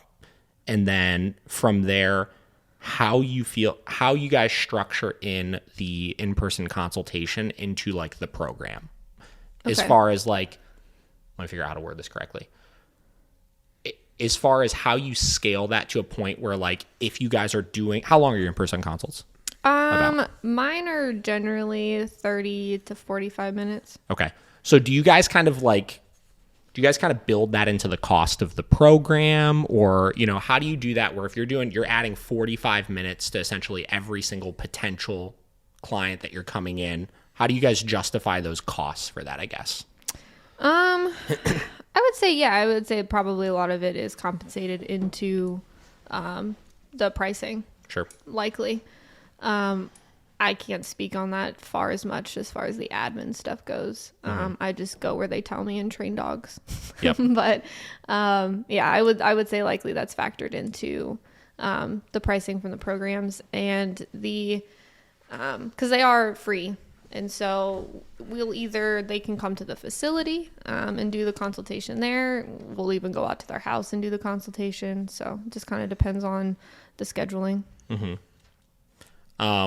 So from like a sales standpoint, what, like I said, like where, like what is kind of the importance of that in the dog world right now, do you think? Like how much, like I know like obviously we're interviewing the clients and we're trying to get a read for them, and it's the same deal, like, you know, in person, like obviously you're meeting the person, you're meeting the dog, so you're getting a little bit more information and stuff. We have a lot of clients that will spend, same deal, like 30 to 45 minutes to an hour in phone calls with them and stuff like that, talking to them about their goals and their dogs and things like that. Obviously, like I always look at, there's rarely a time I'm gonna like really turn away a customer unless I'm in a position where it's like there are the people that you could really tell like this is just not going to be the program for you. And I think a lot of that is done in both of our cases through vetting before you ever even talk to them, right? Being transparent about what you do, how you do it, and if people are going to be first and foremost okay with that, right? What sorts of things do you feel like you are looking for or trying to convey to the owner as far as that's concerned? I enjoy the idea of being in person with them because I think it just creates more rapport. You're able to build a better relationship with them. And I think that a lot of people still are obviously very uneducated as far as training tools go. And over the phone, if somebody calls in and wants information and you mention Ecollar, there's not much you can do over the phone to negate some of those concerns that they may initially have.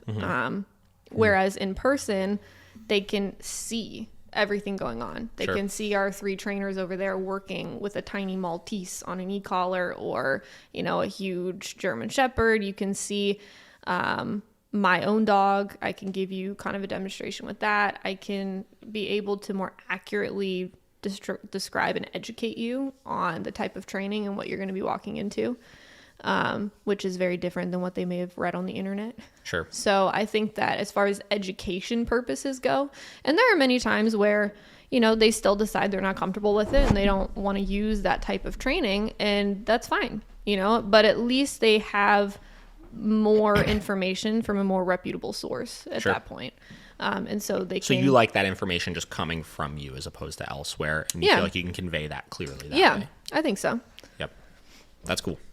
Yeah, that's a lot of why I feel like we try to put so much information out there on like YouTube and stuff like that.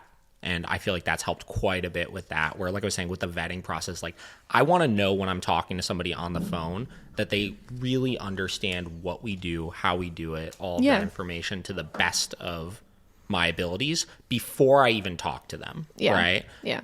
Because I would say like 90% of the people that call us, they already trust us to an extent through that process, right? And just the business model we've tried to create and stuff.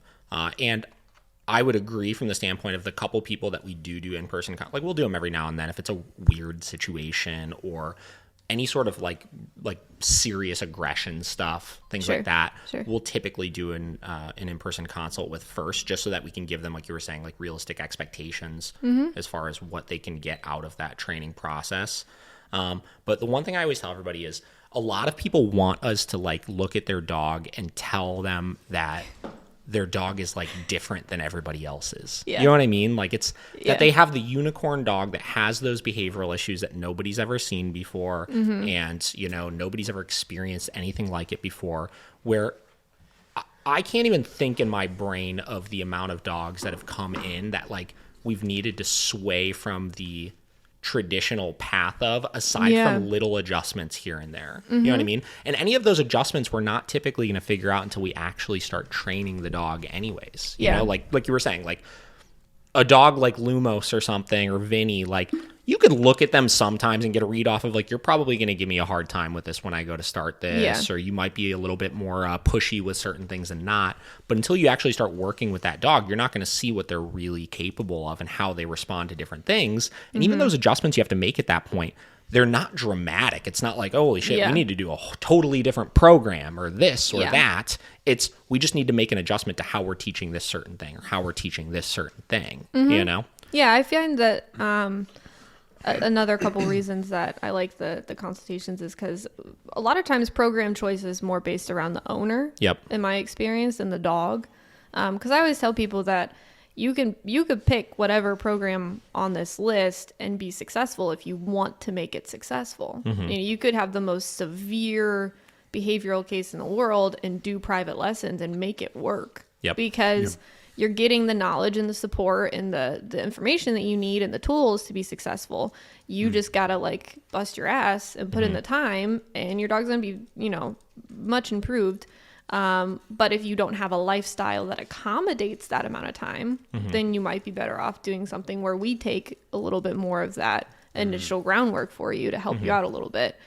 And going back to being able to kind of assess the dog a little bit, there are a lot of times in the consultations where if I don't feel like just by observing I have a good idea of what we're dealing with, I'll take the dog and work it a little bit so that I can get a better idea of like, okay, so here's the personality type we're dealing with or whatever it might be.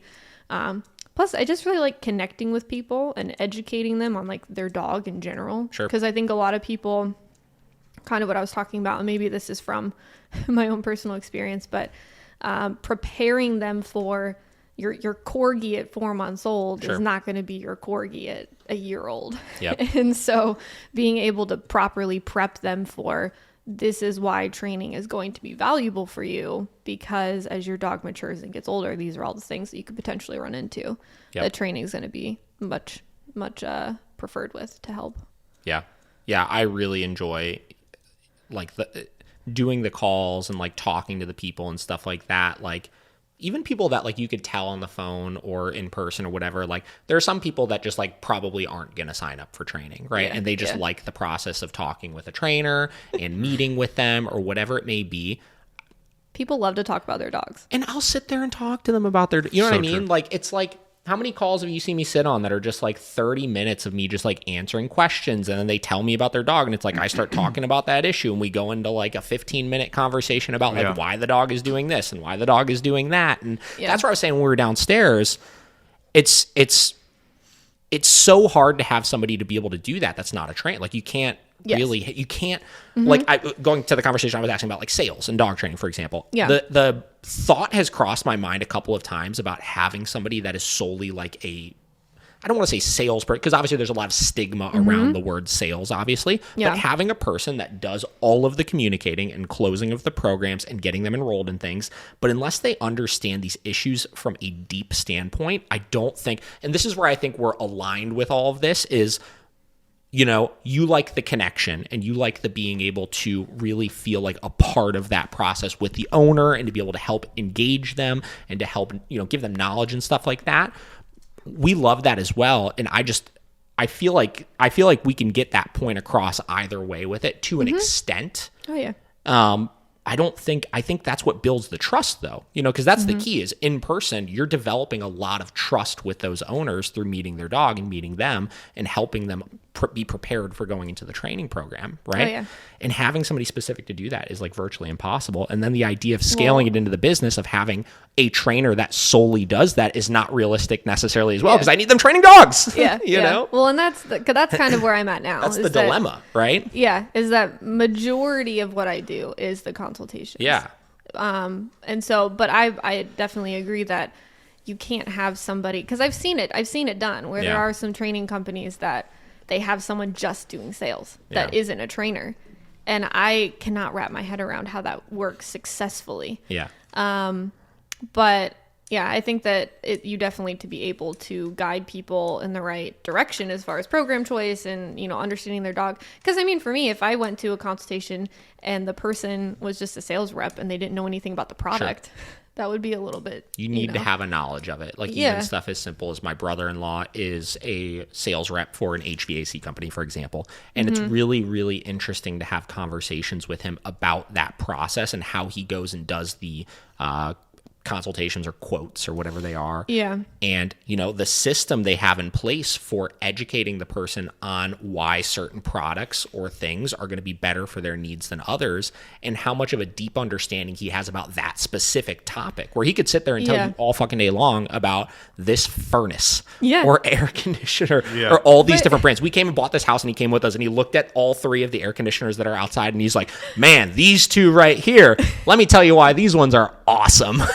But see, and that's what I think. That's cool. You know? No, it's awesome. And I think that that's what can be different about dog training versus like, I don't know, sales where it's a product. Sure. Because like you plug it in and it does the thing. Sure. Right? There's not a lot of variables and that so you much have. in dog training. There's so many variables that it's like, it is not one size fits all. Like if you purchase this program for this dog and this program for this dog, they could both be at different proficiency levels by the end of it just because of the dog. Yep. And so I think that, and I've even described it to people that way where, you know, we do, because we have some people that they don't want to hear about expectations. They don't want to hear about work commitment. They don't want to hear about any of that. And I'll tell them, I'll be like, this is not like I'm selling you a refrigerator that you plug in and it does the job. Yeah. I was like, this is a partnership. Yeah. So it's an equal commitment here. So I want to make sure that you are prepared and have realistic expectations on what we're going to be able to provide you as a service, because it's a very interactive program. Now, these people that you're going and doing consultations with, they're not working directly with you a lot of the time, right? Or are they? It depends. A lot of it depends on just scheduling and availability and everything. But no, we have 7 trainers, somewhere around there, 8 trainers. So yeah, it can definitely vary on who they're going to be working with. Yep. But it comes with knowing that you have a team that you're confident in, that no matter who they get, and there are cases where if the dog is a more severe case or more specialty case, that I can put in the notes for scheduling. If there's specific trainers that are maybe at a higher level, that might be a better option. More suited for that dog. Yeah, and then in those cases, a lot of times our more newer trainers will shadow, those programs so that they can get the knowledge to then be able to work with dogs like that in the future.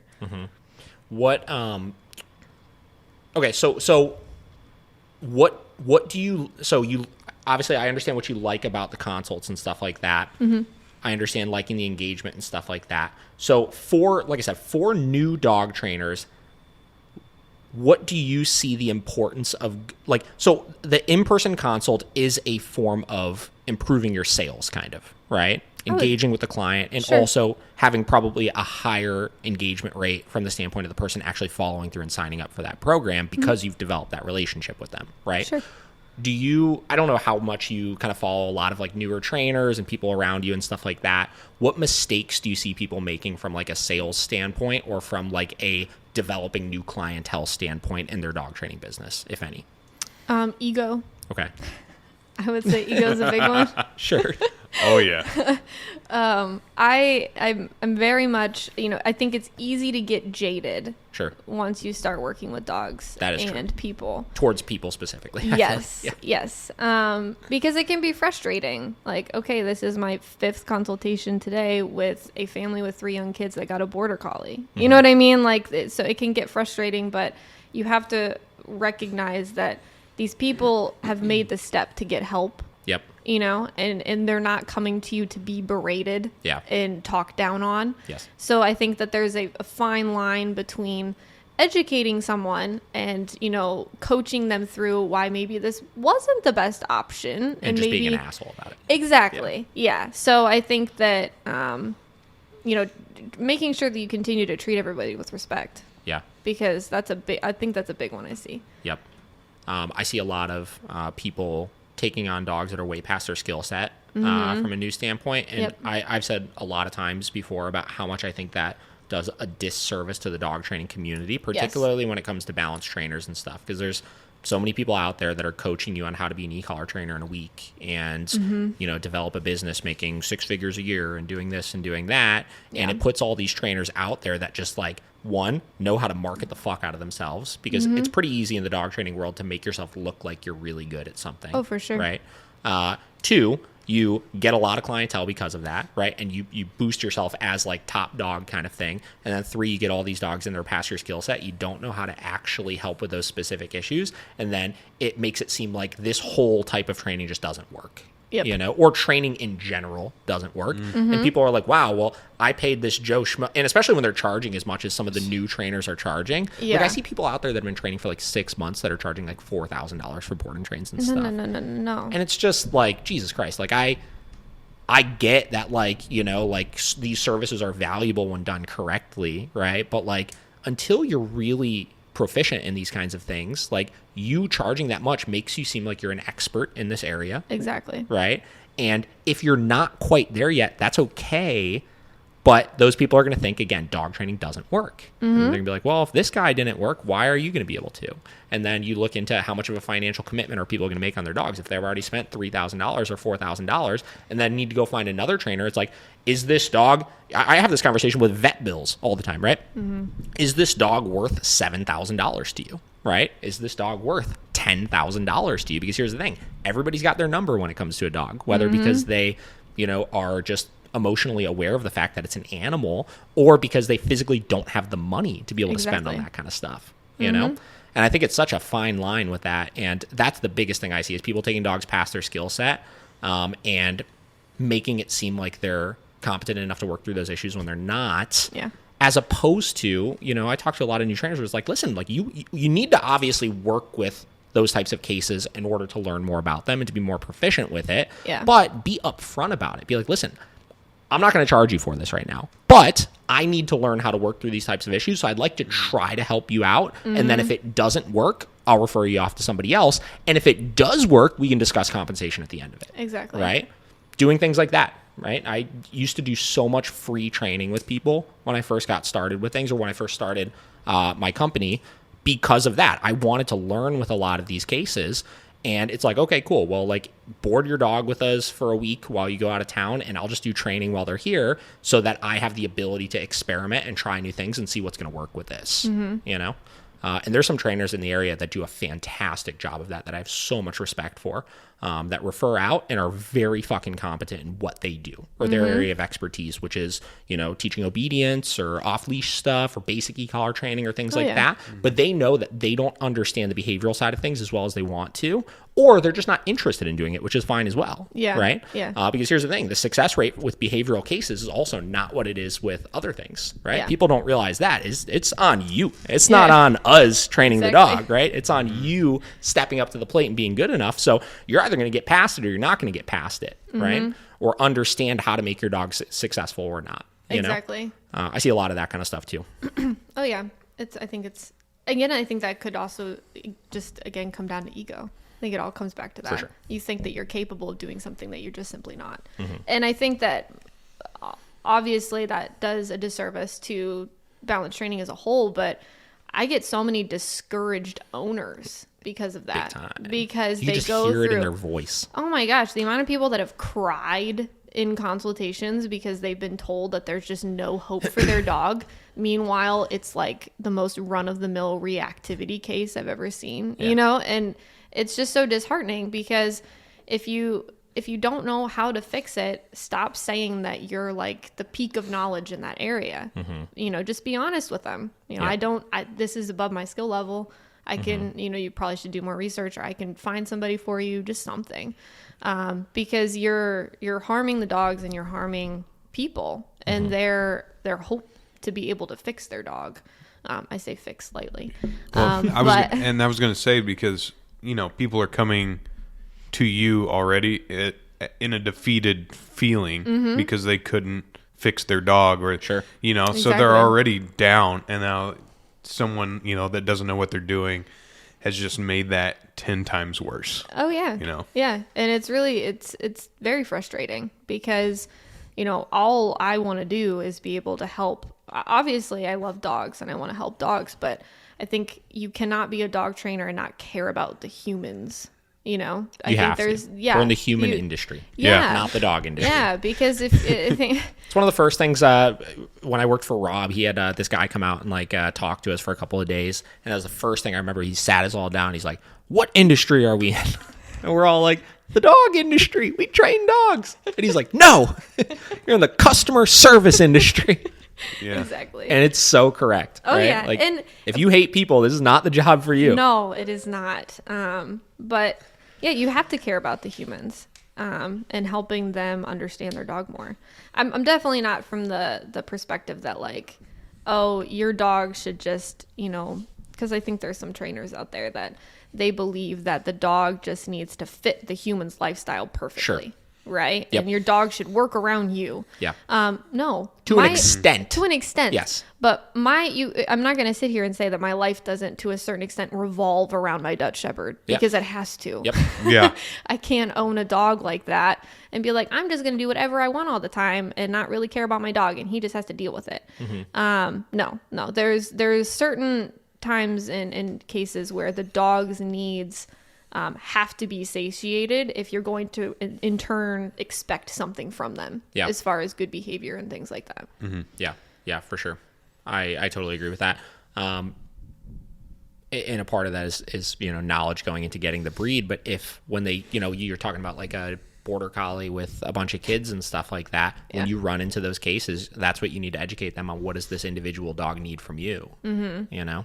Well, and that's actually, I can't remember what episode it was that I was listening to, but you said something that I think we differ in as far as opinions. And I got excited because I was like, oh, I'm going to bring that up. Coming on the David the Dog Trainer podcast, call out. I know. All right, what is it? Let's talk about it. It was, you guys were talking about how, and it could have just been, I'd love you to elaborate because maybe we don't actually disagree, but I'm down. you were talking about a dog that maybe has a really high prey drive. And on walks wants to chase a bunch of squirrels and things like that. How you wouldn't necessarily encourage the owner to be playing a lot of games and stuff like that. Games and things like that. Explain that. Yep. Elaborate on why you feel that way. Okay, so I think that you should not be doing those things, and I don't remember where it was I talked about it, but you should not be doing those things until you know that you can control the dog's impulses, right? So I've had posts like with my dogs, like playing ball and stuff for them, where I do different things with them, like put them in a downstay, fucking hawk the chuck it as far as I can, make them wait for that release to go get it, making sure that they have full control around that stimulus, right? I think that until the dog has full control around a high degree stimulus like that, I think putting them in a state of mind where they're getting into that hunting, chasing mentality is just continuing to allow them to rehearse the same thing you're having issues with when you can't communicate effectively with them already. Okay. I understand. I see where you're coming from. I guess I would say that playing with the dog and engaging them in those types of situations, isn't that how you would go about creating that control that you're looking to have, though? You could. But not from the standpoint of, I mean, I think there's a lot of steps leading up to that, right? I mean, it depends. Listen. So here's the thing. So if you're going to be getting into like competition training, for example, right? Like when I used to do competitive training, a lot of that was taught through like tug and other things and stuff. But even then, we wouldn't implement the toy into the mix until the dog can fluently do it with the food first, because it was a less instinctual, like impulsive state of mind, and it can be controlled much more specifically, right? So we would transition from teaching that with the food and making sure it was reliable and stuff with that to implementing it into a game with, say, a tug or something. But even then, we would have a step-by-step process of introducing something like, say, throwing a ball, right? It started off as a tug where I'm playing with the dog and it's engaging with me, and then they have to have complete control over letting go of that thing before I'm ever giving it to them and allowing them to go chase it and stuff. Because I think the idea of tug versus chasing a ball, for example, those are two very different states of mind a dog can get in as well, where one is more of kind of like a challenging, competing, driven kind of state of mind kind of thing. The other one is just sole prey drive, right? Using your mouth to grab and bite things or chasing things down and essentially hunting things, right? Sure. So, even then, like I said, we would utilize that to teach that control, but nobody's going through those steps as a pet dog owner in order to teach those things properly, right? Even the way that we train with Ecollars and stuff like that, right? We're not spending all this time teaching control around food and teaching control around all of these other things at that level, right? Where it's as reliable as it needs to be. In the end of the day, we're still proofing those commands with consequences and things like that, right? So I think even with that, yes, you could theoretically teach it that way, because a lot of people do, obviously, and it's not like the end all be all. You can't play tug or chase ball with your dog or anything like that. But I think that the first and foremost priority should be controlling the impulse. Sure. So I don't know. No, yeah, and that's why I just wondered. But there's a million ways to get to one point. Yeah, you know what I mean. And so I heard that, because generally we agree on most things, at least from what I've been listening to on your podcast. But then I heard that, and I was like, oh, that's something we can talk about. Yeah. Because I definitely talk to a lot of my clients that finding whatever it is that like sparks joy in your dog, that they just love doing, is such a valuable currency to have for the dog. And so that's a piece of it. And then the other piece is that I definitely believe that obviously those instinctual behaviors are just genetically driven. You're never going to eradicate those. I would never want to eradicate those. But if you don't allow healthy, productive, structured outlets for them, it's going to be much harder to create boundaries in situations where they're inappropriate. Sure. So I guess to me, I would look at the case of a dog chasing a bunch of stuff on a walk. And the first question I'd ask the owner is, well, do you ever play with your dog?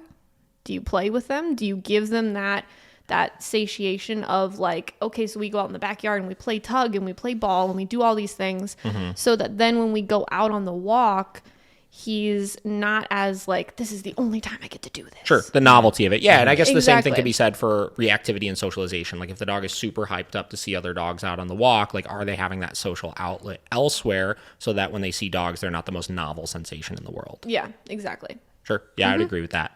And yeah, I guess you could work backwards with that, right? And you could teach that through that. Like I said, I just want to make sure that I have control over the arousal and the instinct and stuff first. Then, like I said, I'm cool doing it all day long. I play chuck it with Vinny all the time. You know, it's one of his favorite things in the world to do. And you're never going to remove that ability to do that, right? Oh, yeah. I just think there's so many similarities in that, For sure. in the states of mind. Oh, yeah. No, and I've seen, just from like my own experience, I have a number of clients that have like, you know, herding breed dogs. I don't know why it's become so popular to get all the herding breed dogs, but Who knows? I've seen a big change in, I typically recommend they find somewhere to like do sheep herding. Like, Sure. take your dog, go let it do the herding thing. And the improvements I've seen just in their overall behavior is incredible. Yeah. Just because like they want to do that. Sure. That's what they were born to do. And so I think giving them that outlet in a very like productive way of like, this is what we're going to do. You see the effects of that, the residual effects of that just in their everyday life. Yeah. And the same way with, I've had a lot of clients where they get like a Malinois or whatever, which unless you're going to do bitey things with that dog, I don't see the point. I mean, if you just want a really high energy active dog, get a border collie or get something like that. But but regardless of that, they read a lot of things. There's a lot of information about like, if you get a Mal and you're not going to do bite work or protection work, don't play tug, don't do all those things because you're just, you know, building the drive and building that desire. Yeah. And I've only ever seen that have a negative fallout because they're going to bite stuff. It's just, you have to be able to teach them what is okay to bite and what is not okay to bite. So introducing those games of tug and fetch and different things like that, I think allow them to be able to live out their genetics a little bit better and then have control in other environments where they need to have it. There's a lot of talk on there's a handful of trainers out there I can think of that talk about like, you know, biological fulfillment in dogs, and like every dog has kind of a specific purpose or intention, and to be able to kind of biologically fulfill that will help the dog overall to become a little bit more balanced. And I definitely think there's truth to that. I think the problem, and I think the reason why I tend to sway on the side of more extremes than not is not that I don't agree I completely agree with you with those things. I think those are good points. And frankly, you know, to clarify, I am not anti play ball with your dog. Play tug with your dog, obviously. I never said a word. But I think the key is a lot of people need the encouragement to do the opposite, right? Sure. A lot of people will look at things like that. Or, for example, we talked about on the last podcast, a lady talking about she was like, you know, a lot of trainers talk about not rewarding or petting a fearful dog was the example, right? She was like, you know, dogs that are scared, everybody says you're going to reinforce the fear and this and that. She's like, I don't believe that. She's like, I always pet my dog when they're nervous or scared, and I'm always giving them treats because I'm trying to change their association with things and stuff like that. And here's the thing. When people say things like that, I get it. She's not incorrect from the standpoint of like doing engagement work and doing something fun in the presence of a trigger can be beneficial if done properly, right? Using, you know, a lot of like Larry Crone is also really big on the play thing and stuff like that, right? Using play and stuff like that is a great way to build a relationship and to create good control and training and stuff around a resource, right? And to have it be like this interactive game and stuff like that. I get what they're saying. saying with it, but I think that to the general public, having a trainer post something like that about like pet your fearful dog, reward your fearful dog, it's going to do more harm than good because they're going to see that as this is how I solve the problem without realizing when we play those games with our dogs or when we do all of these different types of things, or if I give my dog a reward when they're in a down state, if they're around something that's scary to them and I'm doing like counter conditioning exercises, how much control has been established through my dog is reliable with this. I know that I could recall my dog away from that squirrel if needed. I know that when there's 17 deer in my backyard, I can get my dogs to hold a downstay, this, so that I can give them that biological fulfillment while also teaching them where it's not appropriate for them to do. You know what I mean? And I feel like, have you watched the Canine Intervention show yet on Netflix? Yeah. You have? Yeah, I have feelings. So again, here's the thing, right? Joss is a good trainer, right? Like I tell everybody, I've been Team Cali Canine for a long time now. I've been following him for a very long time. And I think he cares very deeply about his clients and about his dogs. And I think he does good work. And I think he knows what he's doing to an extent, right? That show, nothing he did in it, there were a couple things he did in it that were like definitely like big no-nos, but for the most part, nothing he did in it was like, holy shit, that's the worst thing that I've ever seen in my life. But he painted the picture of that's the solution for it. Petting the dog around the triggers, giving the rewards around the triggers. Are you talking about Lady Macbeth? Yeah. Playing the ball with your dog, doing all these things, creating engagement, doing food work and stuff like that. He painted this picture that that's the solution, right? When we all know that's not the solution, right? The solution is, one, making sure you're developing a good mutual relationship with your dog, especially depending on the different dogs that you have, right? But also having enough respect from the dog for them to understand what's okay and what's not okay. Yes. You know what I mean? Yeah. And I think as trainers, we need to be making sure we're giving the proper education on the stuff that's more difficult for the owner to hear, you know? Oh, yeah, absolutely. While also finding the balance of the other side of the equation as well. Yeah. And that's the constant struggle of like, with each individual person, how much of what side of the equation do they need to hear? Yeah. And I think that the play and that whole thing, it be successful for every dog? Probably. But is that realistic as far as like the different humans and owners? Probably not. Yeah.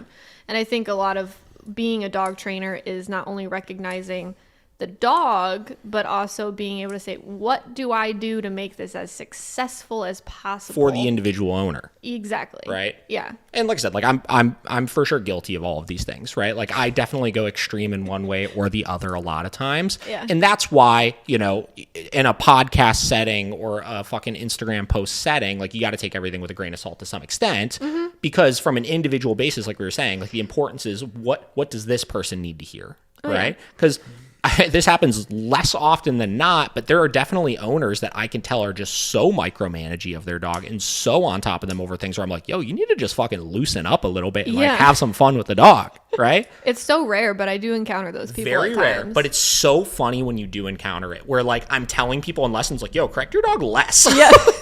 I'm like, chill. Calm down. Simmer down a little bit. Let's bring it down a couple of notches here. Can you please pet your dog for me, please? Like let them know they're doing a good job right now, right? Yeah. I had a person yesterday. It was this couple. We were working with a golden retriever. We're doing sit stays, and the husband's very loose with the dog. The wife had done like e-collar training with somebody else. I think she worked with like Lorenzo's or something, and she's like very heavy-handed with the dogs. And we're working sit stays, and the husband's like kind of loose with the dog and this and that. She's working the dog, and she's doing a sit stay, and she's like 20 feet away from the dog, and the dog literally looked to the left. She's like, no, boom. I'm just like, you didn't even make a mistake. You didn't do anything.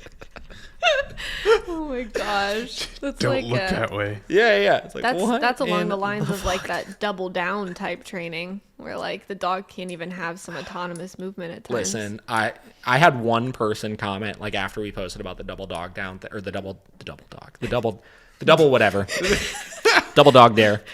About the double dog dare. And she was like, that's been amazing. Listen, Again, it's not that I'm saying that like when your dog is in a aroused state of mind, when they're in a down, if you correct them, you're 100% of the time always going to make it worse. Because I'm sure there's dogs where that will help settle them even a little bit more. Just like if you see a dog that's restless in a crate, sometimes you can give them a correction and get them to chill out a little bit. Oh, yeah. But as a rule of thumb of saying we do double downs, I think it's so stupid. Yeah, I don't get the point. It's just so restrictive and Because unnecessary. You can't manufacture calm. I know. And so you already had this discussion, I'm pretty sure. But that's exactly it. That's a good way to say it, though. Yeah, you can't manufacture the calmness of the dog. That's why I always tell clients, like, if you have an anxious dog, it is one of the most, like, it's the longest rehabilitation process is anxiety. Because I cannot make the dog calm. I can curate an environment and a communication and skill set that facilitates that journey to calm. Yeah. But a lot of it is just patience and waiting Mm-hmm. for the dog to get to that point mentally. And it can be a very long, exhausting process. And for some cases, I always say, like when it comes to anxiety in particular, the problem is not always the anxiety. The problem is what the dog does when they're anxious. Exactly. You know, so having the skills to be able to communicate how to manage the dog when they get anxious, where they're not performing self-destructive behaviors, performing destructive behaviors on your house, being a nuisance as far as all the noise and stuff that they're making, right? If the dog didn't do all of those things, if they're a little bit scared or nervous of something or anxious of something, like, is that really the end of the world? Exactly. I don't think so. There are things that overwhelm me. I'm sure both of you guys as well, where like those things aren't going to go away. I can, improve my skills with those things, but I'm still not going to like going into a shoulder to shoulder bar while there's people all around me and be totally calm with that. You know? Healthy. I might not punch people while I'm there. right? But I'm not going to like it. Well, and because I'm not against using corrections to remove options for dogs. So, like you said, self-destructive behaviors, aggressive behaviors, things like that. I'm not against using corrections in situations where it's necessary, but it's not going to you can't correct a dog to be calm. It just isn't going to work. 100%. You can correct choices Yes. so that they learn what choices are bad choices and what are better coping mechanisms. And that'll stop them from cycling through that anxiety as much. Yeah. Right? Which it kind of in turn, like you were saying, like will help them to develop the skills to work through that. But their general state of mind or perception of things doesn't always change right away. You know? Because you have a dog in a double down, but their brain is still like, it looks calm, but you look at its eyes and it's got like this crazy bugged out. Yeah. Wild eyes. Yeah. What was the analogy you used with like going to bed or whatever? I was like, if you tell me to go lay on my bed, that doesn't mean I'm tired. Exactly. All right. Yeah. I'm not just going to go to sleep because you told me it's to. like, suddenly I'm tired. Right? Where at night, when I'm watching a movie and 100% of the time fall asleep 6 minutes into it, that's because I'm tired. Yeah. Exactly. Yeah. You can't force something like that. Very cool. Okay, so we're flying along. We're like over an hour and 45 minutes into this. This has flown by, first off. This has been like one of the quickest feeling ones that we've done so far. So this is cool. Okay, so I want to ask you a question that I ask basically every trainer that doesn't work at my facility that I think is just an interesting question. What right now excites you most in the dog training world? Right now. Oh, man. What excites me the most? I would say I think there's been a big shift as far as people being I wouldn't say it's trendy because I think it's actually held on, but people getting dogs in order to enrich the dog's life rather than just to enrich their own life. And I think that's really cool. That is cool. Elaborate. I think a lot of people are getting more interested in different dog sports, in understanding their dogs more. I think there's been a cultural shift in that we get a dog, it stays in our house, and that's it. Now people want to take their dog places. They want to do stuff with them. They want to, while I think that can get dicey as far as control goes. They want to take them to bars, they want to take them to restaurants, they want to do all these things. And I think that there's that eagerness and that desire to learn how to control and also understand their dog in a way that their dog has like the best life possible, which I think is really awesome. Is that it? I think so. Okay. Yeah, no, that's really cool. Is that a bad answer? No, that was a great one, but you had a face like you had more to say about it. No. So I was thinking, I was like, I think I'm done. I think I've expanded on that point enough. Yeah, that's cool.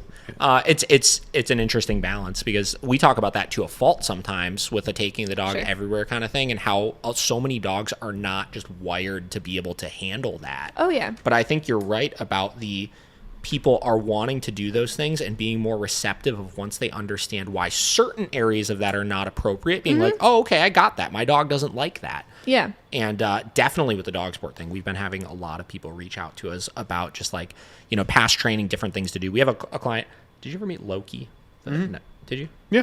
Yeah, the husky. Yeah.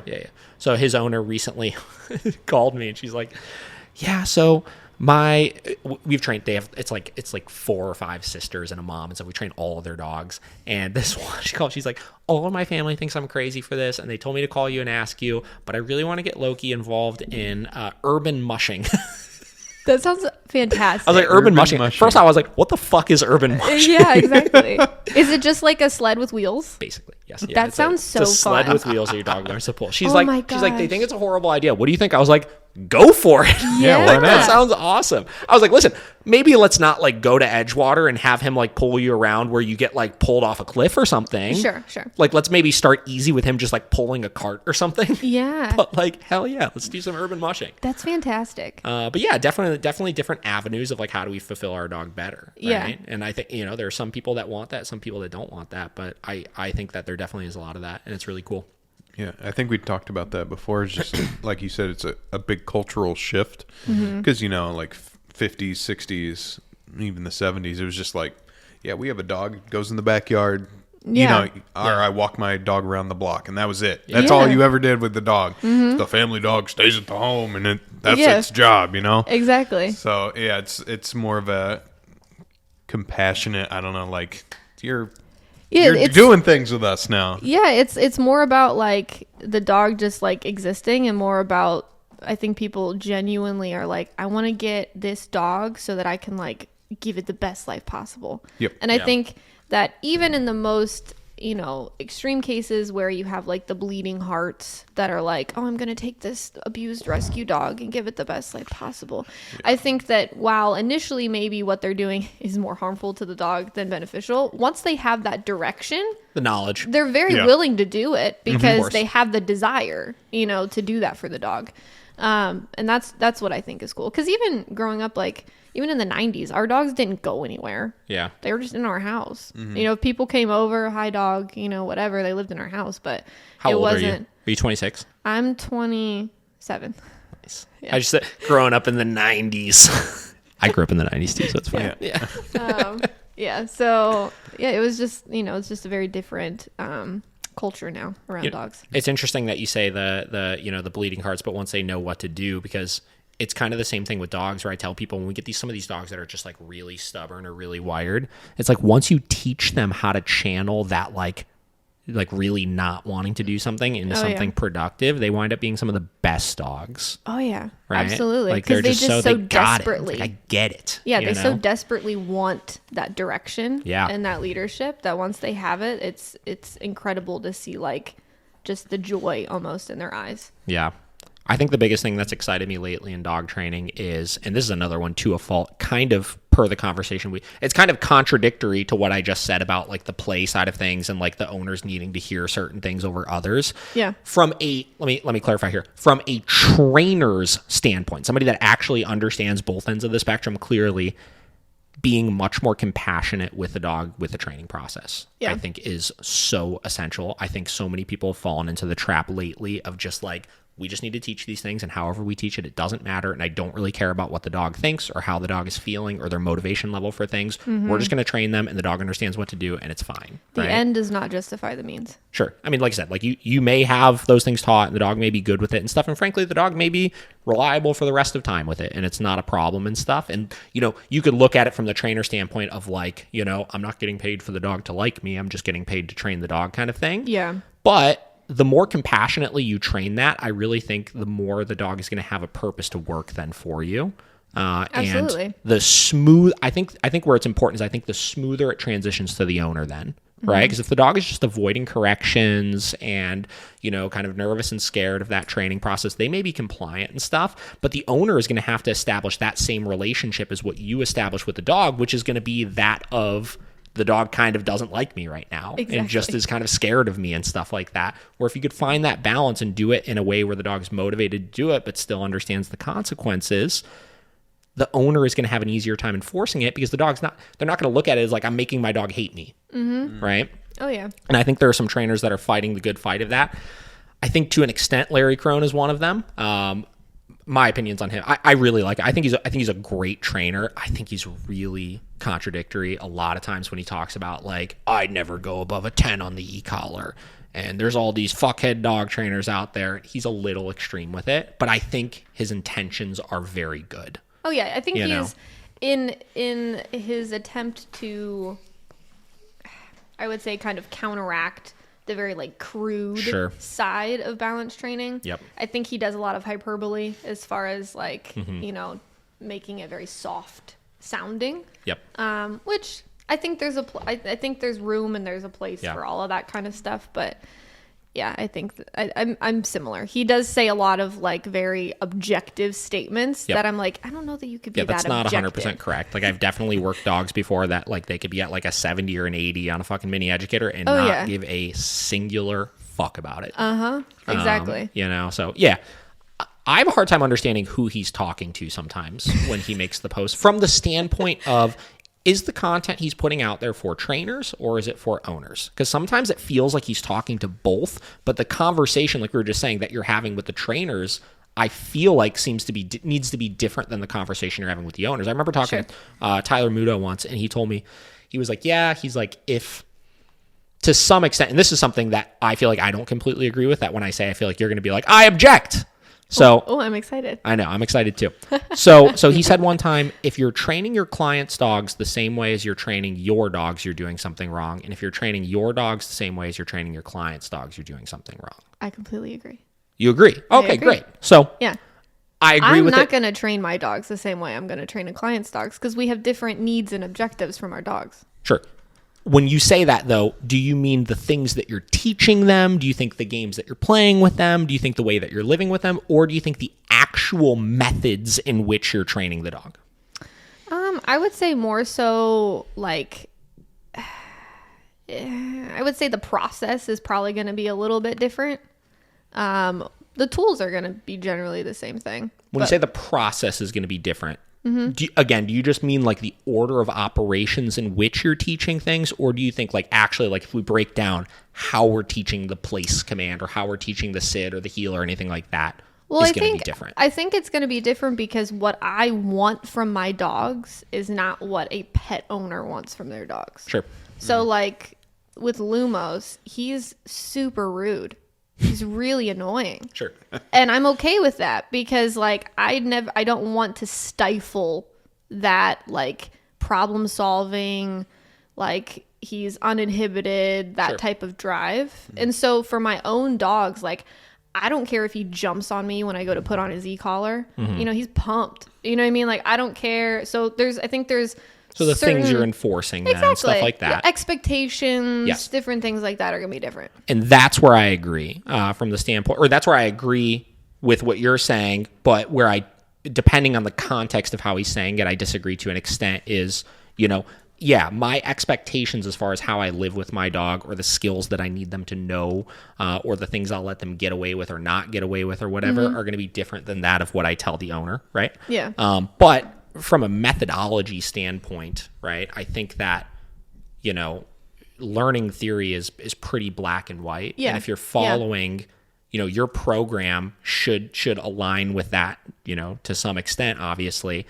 And I feel like whether I'm training my dogs or those dogs, those methods are still going to stay the same, you know? The only things that would change on my end, and I think what he was getting at with it, is I'm going to spend a lot more time on foundational work. Yes. Right? So...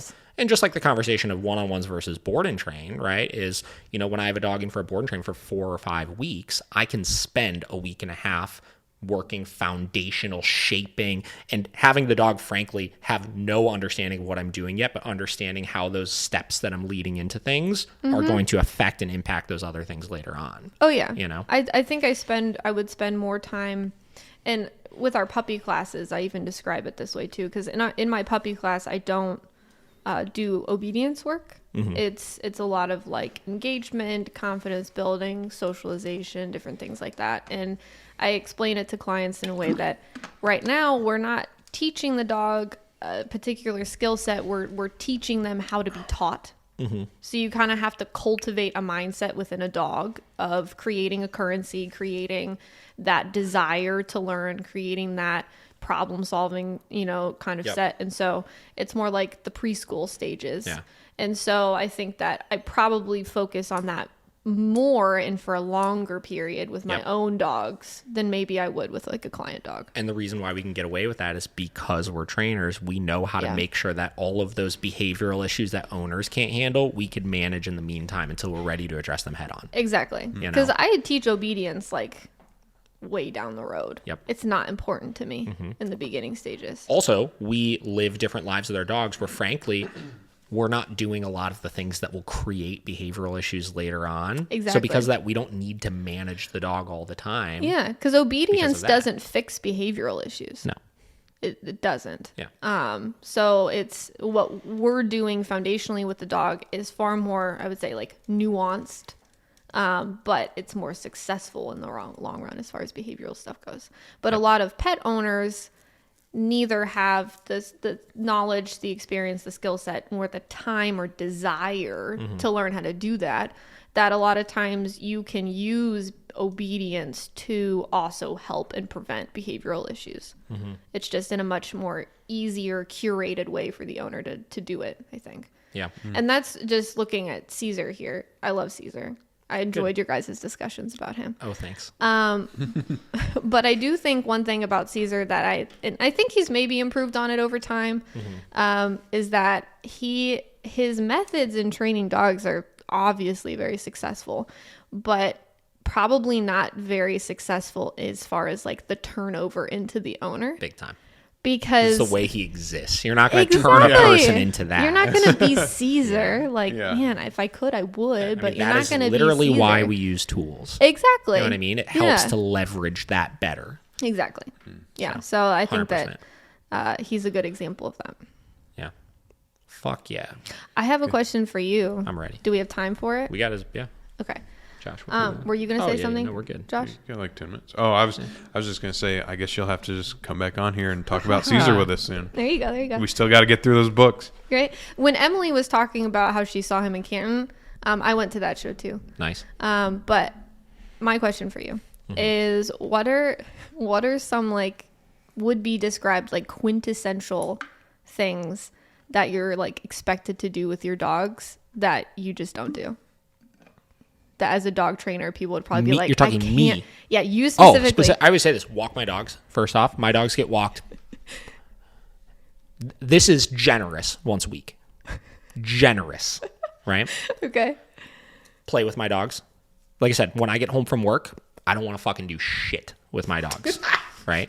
Again, as far as the playing ball situation, like Vinny loves playing ball, maybe once a week. Oh my gosh.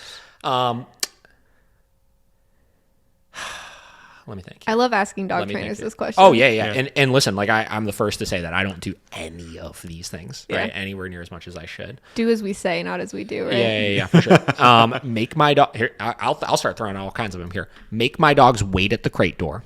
I don't do that either. No chance. We had this conversation the other day at the shop. I was talking with Krista about it. I was like, literally, I walk downstairs, and again, especially when I get home from work or something, it's like pop, pop, pop, come flying out. No chance, right? Yeah.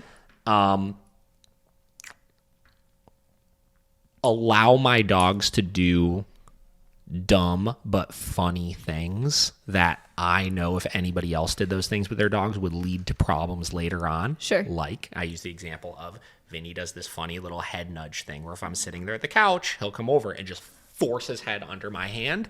And it's funny. Listen, it's hilarious. So like every now and then I'll like little head scratch. Oh yeah, you know? That was pretty cute, buddy. Yeah. Baby talk my dogs. I do that all the time. Actually, these aren't things that I should be doing. I think the biggest, what I should be doing, waiting at the crate door. Well, no, I wanted to know the infractions. Leash walking that with you my have. dogs, Yeah. right? And frankly, I will rarely ever ask obedience commands out of my dog in the house, right? Because I would say, listen, here's the thing. And this is the point I want my clients to get to, is my goal with living with dogs is to be able to micromanage them as little as possible, right? Yeah. Which means that as long as they know not to do this and not to do this and not to do this and to do this when I walk them or whatever, right? Why the fuck do I give a shit where they're laying or what they're doing or any of those types of things, right? And here's the thing. The reason why I can get away with doing all of those things with my dogs is because I have control over them when I need it, right? They know that when I ask them to do something, they have to do it, plain and simple, no questions asked, right? But those are big things that I would say, like, I should do. But I don't do a good enough job of probably fulfilling my individual dog's needs, right? I would say that that's probably the biggest thing with it. Groom my dogs. My dogs will go 6 months without having a bath very frequently. Oh, yeah, the only dog in my house that gets kidding me? groomed is my doodle. Yeah. The other two, like, they'll get a bath if they start to smell bad, and that's it. 100%. Yeah. So those things definitely. I don't know. You know, like I said, I am, do as I say, not as what I do. I live a very different life with my dogs than most people do. You know, it's not cuddling and hanging out and doing this. Like, I have a roommate relationship with my dogs. I say that all the time, you know? And that's just personally the way I like living with my dogs. And I've had this conversation too of, like, you know, just looking at all the trainers at the facility, right? Each one of them lives a very different life with their dogs, and they expect different things out of them, et cetera, where mine is, you're either 100% free to just, like, literally be a dog and do whatever the fuck you want, as long as it's not, like, destructive, or, like, 100% militant. You're on it and there's no questions asked. You're doing what I ask you to do. Right. It's that's the extreme that I live with them. Right. Oh, yeah. But I don't expect that out of everybody else. And this is one thing, and you were talking about with trainers there, when you get certain cases and you'll direct them to certain trainers, because I know the individual relationship that my trainers have with their dogs, I'm able to hand select who they work with because of that. Because I know if they need a softer personality and they're a more sensitive person, they need somebody that's going to be able to empathize with that, where I'm just going to be like when I'm on the phone with somebody and they're crying with me, it's funny. Like, my trainers will, like, make fun of me for it, because, like, I'm so fucking non-emotional about it. Like, I'm a wall, right? Like, it's like, hey, we're going to have this conversation and I'm not feeding into your emotions right now over this, and it's not that serious, and we're going to get past it. Yep. Sometimes people need sometimes that, though, too. people need that. Yes. Sometimes people need that. 100%. Yeah. So I don't know, those things. Okay. That makes sense. Any other deep-seated questions you have for me?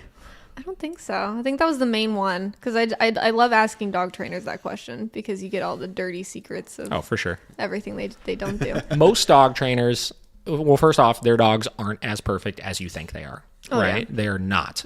Prime example, Vinny is barking downstairs in his crate right now. I just heard it like 3 seconds ago, right? He has a history of deep-seated crate anxiety issues, and he's usually good, but every now and then he'll get himself into a tizzy down there. That's a working Malinois, right? Oh, yeah. You know, Vera notoriously will get into the trash can once every 3 months. You know, that's her. She's a super food motivated dog. She, you know, is an opportunist when it comes to those types of things. And because of that, I make sure that I manage situations accordingly so that she can be successful with that, right? Everybody has issues with their individual dogs. Right? Oh, yeah. It's just a matter of understanding those issues and understanding how to work through those issues, you know? Yeah. I think if your trainer is portraying a lifestyle of perfection with their dogs, and you never see their dogs make a mistake, then go the opposite direction. Yeah, it's a very good point. So it's honest. I think dog training in general is honesty, right? And going back to the conversation we never really had about, like, the sales and stuff, like, for me, sales and dog training and, like, understanding how to, like, and I say that from the standpoint of, like, for new trainers, like, how do I develop myself and get more business and get busier and stuff like that, is one, caring deeply about the success of your clients, and two, being able to be super empathetic and understanding while being as transparent as possible. Oh, right? yeah. Like, being able to really just be honest with them about things, as far as their success, as far as your success, and everything in between, you know? Oh, yeah. I mean, over half, consistently every single year, over half of our new clients are referrals from other clients. So that is always going to be your biggest source of income and revenue is, Mm-hmm. you know, making sure that you are treating people with respect. Yep. And making sure that they just want you to be human. Of course. They don't want you to be perfect. They just want you to be human. Yep. And be able to relate to them on a level. Because when you work with dogs, it's like, you know, it's a living, breathing animal. And there's a lot of emotions there. Mm-hmm. And so you have to be able to cater to that for sure. For sure. All right. What we got here? Let's see. 2 hours and 8 minutes into it. We're going to wrap this up. Josh's got to go to work. Yep. Got to go take those photos. That was a good one, though. That was a very good one. Yeah. Michelle, thank you so much for coming up for this. I always tell everybody I have an enormous amount of respect for you as a trainer. I think that you're extremely knowledgeable. Every time we've ever chatted with each other, it's been very interesting conversations.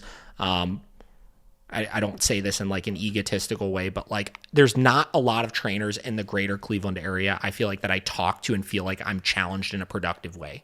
Sure. You know what I mean? Like I feel like you have a very deep understanding of your craft, and I think you're very good at it. And I tell people that very regularly. Well, so I'm you. happy that you're able to come on and chat about things. Yeah, I was super excited to do it. I'm really glad that I was able to. For Thanks sure. for the invite.